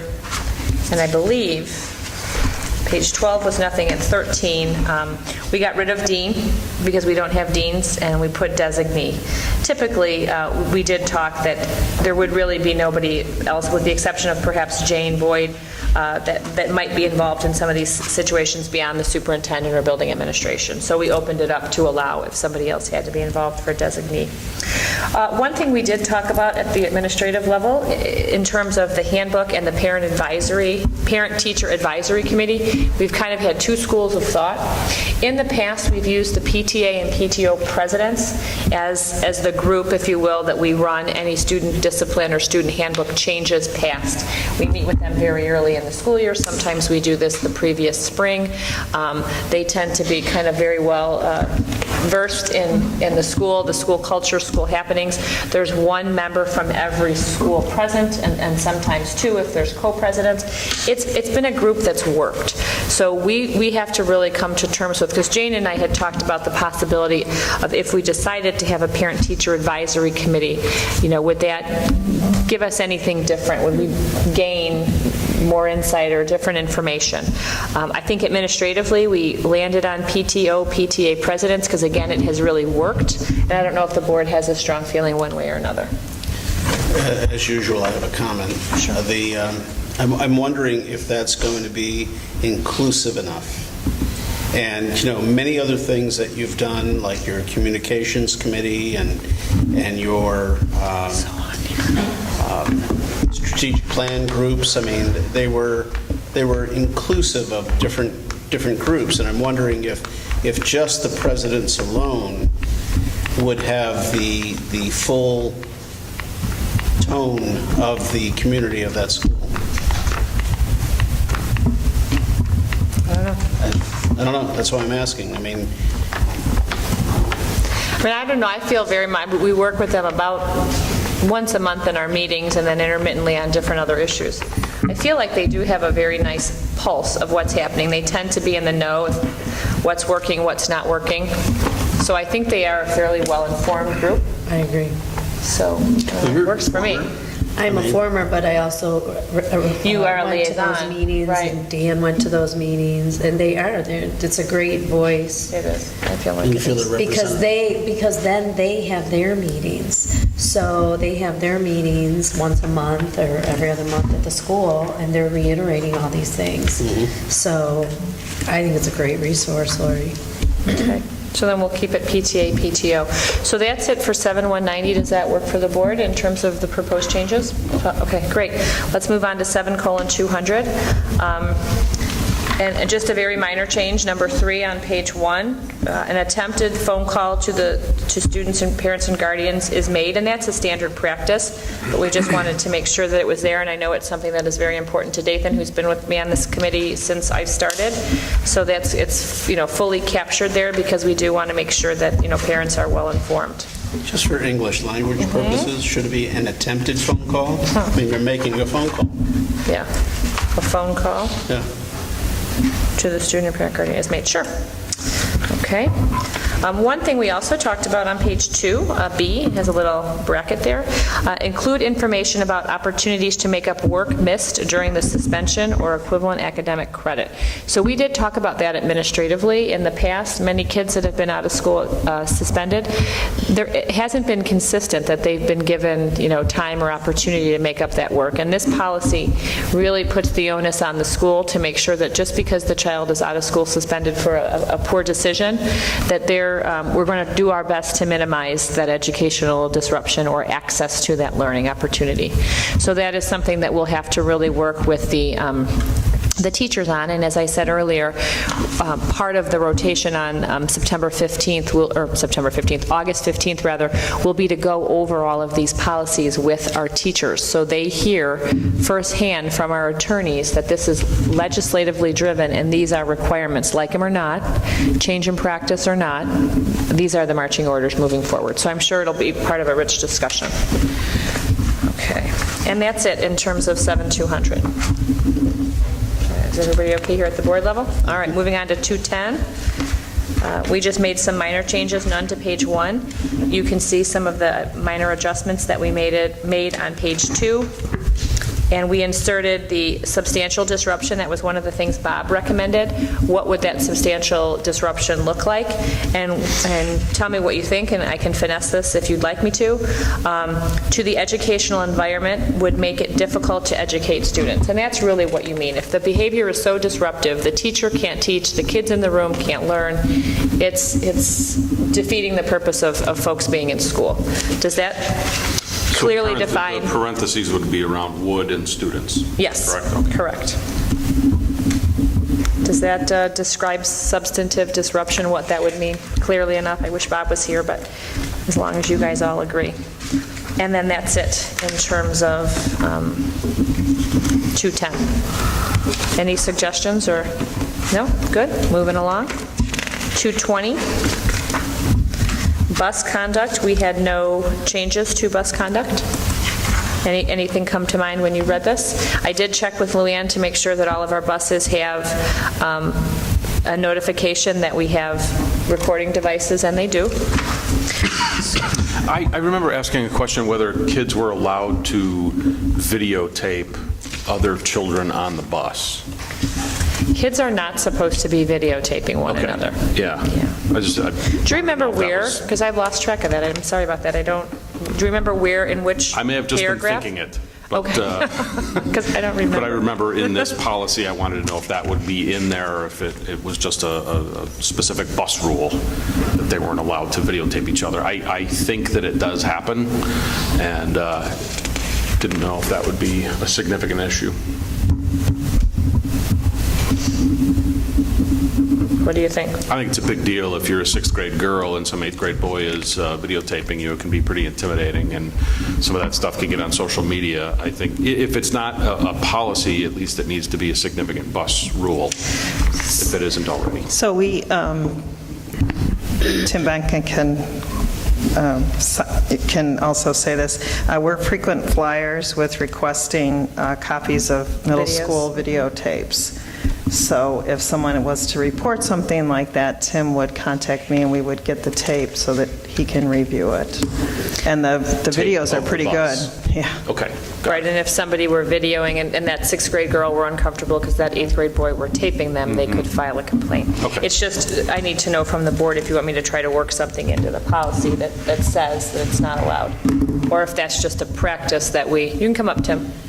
I mean, the student behavior, I mean, it should be prohibited student conduct as shouldn't happen at school, on school grounds at all, bus or school. It is one of the things that I do talk about on bus evacuation drills, that these can be a tool of good and a tool of evil. And I did have some reports of students saying that they recorded, and students were asked to delete in my presence and did so. Okay, great. All right, thank you, Mr. Benka. So are you going to maintain the practice consistent school bus? It would seem to me to make sense that whatever our regulations are at school be consistent with regulations on the bus. Well, it does extend. Any rules that are school rules on our rules on our buses. And that is just So the question is, does that need to be policy, or is that just procedure? Right now, I think it's procedure, unless you think we need to put it in policy. That's what I don't feel a need, as long as it's covered somewhere. Okay. All right, and lastly, 7:230, instead of the school board will establish and maintain a committee, it really is the director of student services. So we added that after our meeting, because it would be on Jane and her department. She may seek board representation, but that she would be in charge of establishing and maintaining a committee to develop, implement, and then monitor those procedures. Does that work for everybody? All right, so I will make these adjustments and bring it back for approval on 8/22. Okay. Thank you. All right, next item is consent agenda found on page 79. And we have some changes. I reprinted, so there's one I took off. It had to do with an IMRF issue that I found. Joel continues to work to get these folks in every minute of every day, last week, this week. We're almost there, right, Joel? This is the only thing in the consent agenda, right? Correct. Yeah. Motion.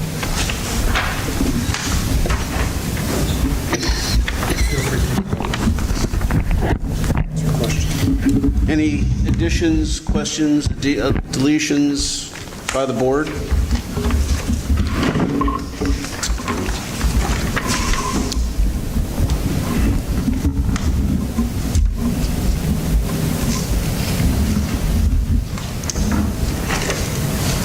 So again, there's a lot of rehires and hires on here. We're not increasing the number of staff, are we? We're not going outside the guidelines of what we were given back in March. Back, yeah. We're still good. And we're watching some bubbles that are, We are. poor Katie Kelly, she's got 3 or 4, and we're just watching them. Okay, so a motion on this, folks? I move that the Board of Education of Community Consolidated School District 64, Park Ridge, Niles, Illinois, approve the consent agenda of August 8, 2016. Second? Second. Starting with Dathan? Aye. Aye. Yeah. Aye. Yes. Okay. And that leads us up to other items of information. Just a couple points here to wrap up our evening together. You'll find in your packet, Monday the 22nd of August will be our regularly scheduled board meeting, and don't forget we'll be at Washington. You'll be very excited to see what they've been working on over there. It's really coming together, quite well. It's a little dicey there at some points in the summer that we were going to get it done, but they are really, as Ron said, on target. I had one kind of comment on this agenda. So we had scheduled for the 22nd, Dr. Burley and the rest of the board, that we were going to have a NIPSA update and Crisis Go app, kind of little demo and explanation. We met with NIPSA for the better part of an afternoon last week.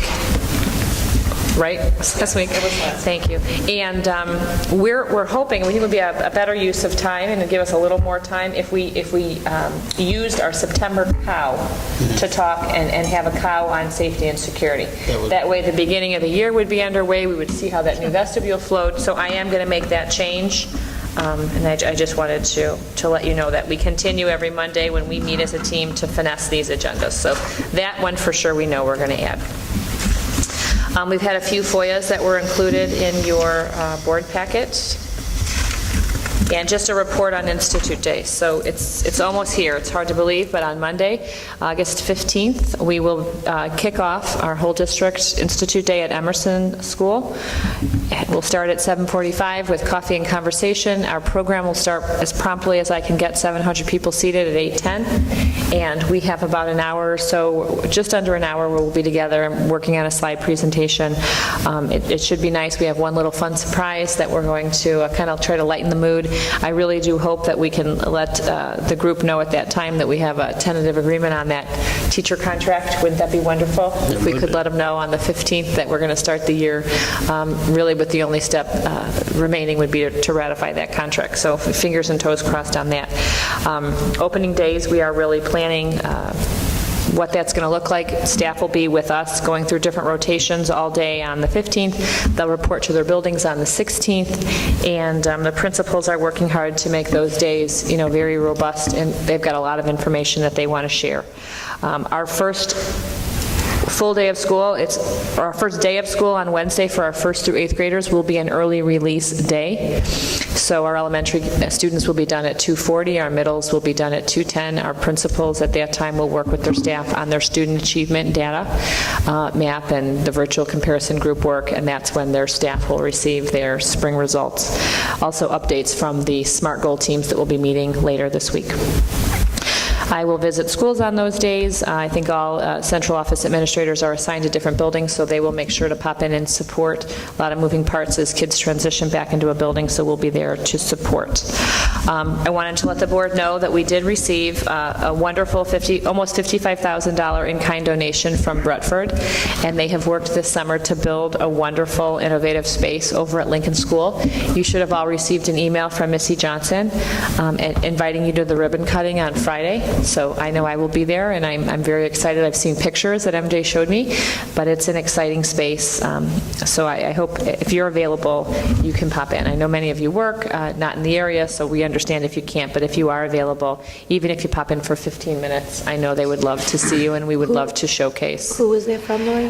This was from Bradford. They made an in-kind donation, and I don't know, MJ, if you... Is that a resident of the community? Yeah. No, that was the elk grant. Yeah. Oh, that was the elk grant. So then who made the, where did the Bradford? For the broadcast Oh, lab that's area. for Mike Taglia. I apologize. Here's the letter. I'll probably help her look at it. That was for Mike Taglia's basement, the enhancements to the Lincoln broadcast studio. But then Missy's doing a ribbon cutting for her ELF grant. That's the innovation space that you were invited to. So two separate things. Bradford made a $55,000 donation to enhance Lincoln's lab. Missy invited the board to her classroom's ribbon cutting, and that money came from ELF. So we are looking for other sources because we have so many critical infrastructure needs that we can't really move yet on 21st century spaces until we get our buildings under control. But we are always looking for other ways to start to build those 21st century classrooms here in district. As we said just a moment ago, we're watching a few bubble classes. You know, Field has 4 of them, and there are a few others in the district. We're having principals calling families to make sure they're coming almost to the point of hounding, and it's going to get very real, if you will, for the parents when their kids are not put in a classroom on the first day of school because they have not come in and finished their parental responsibility to register their children. This last year we had 40-some kids that were placed in classrooms and we had incomplete registration. It's a dangerous situation to not have accurate contact information and up-to-date information from parents. It's a basic responsibility, so we continue to hound these folks because in some cases they're one kid away from opening that section, and we're getting down to the wire. So we continue to monitor bubbles, and we're trying to get after folks to complete their registration. We had the first day of New Teacher Academy today. Dr. Lopez did a great job welcoming our new staff. We had Peter DeWitt here working with them, as you heard me say earlier, on high impact instruction. They had time with their mentor-mentees to meet, and they will work again tomorrow. So we're really giving them a crash course in all things District 64, so they'll be ready to go. And lastly, I just wanted to give you a brief update in terms of the discipline data that we track. So at the end of the year, at the elementary school, we had 27 what we would consider kind of higher level disciplinary instances, ranging from bullying and harassment to being disrespectful to a teacher or a peer, fighting, inappropriate behavior with a sub, inappropriate object, harassment, threatening others. At the middle school, we had 120 instances for the total, with the largest numbers being bullying and harassment and fighting. So when I looked across last year's data, we had fewer instances. Last year, our totals were 181. This year, last year, our total, elementary and middle, was 181. This year's total, combining elementary and middle, was 169 students. So about the same number of offenses, give or take. You saw different shifts in where things were happening, and certainly this group of middle schoolers has been a lot more physically aggressive with one another, and they're on their way to 207, most of them. So, you know, we survived a rough year at the middle school with some of the behavior that was exhibited at the middle school. Elementary numbers looked, you know, pretty similar. So those numbers kind of ebb and flow. It's just something I watch. I look at it at the halfway point, the second half of the year, and then a combined total just to see. And then I think it is really telling if we over time move more towards a PBIS mindset, being able to track this data and look at it building by building on a monthly basis, you really start to get valuable information that you can use as a building principal with your teachers and your students, because you can do some proactive teaching and you can be more responsive in terms of what your building is telling you they need more training in. So as we work to build SEL into all the classrooms in the district, looking at ways to be more proactive, to use this data to inform the kind of training and support that the kids need, you know, is something that I think we want to keep on our radar. Any questions? Yep. Okie doke. So it's almost game time, so we're ready to go. All right, any other final comments by the board? And not hearing any, how about a motion to conclude? So moved. Second? Thank you. All in favor? Aye. Any opposed? None? See you all on the 22nd. No, on Thursday, at 2 o'clock for Scott and I, Free everybody. and 3 for everybody else.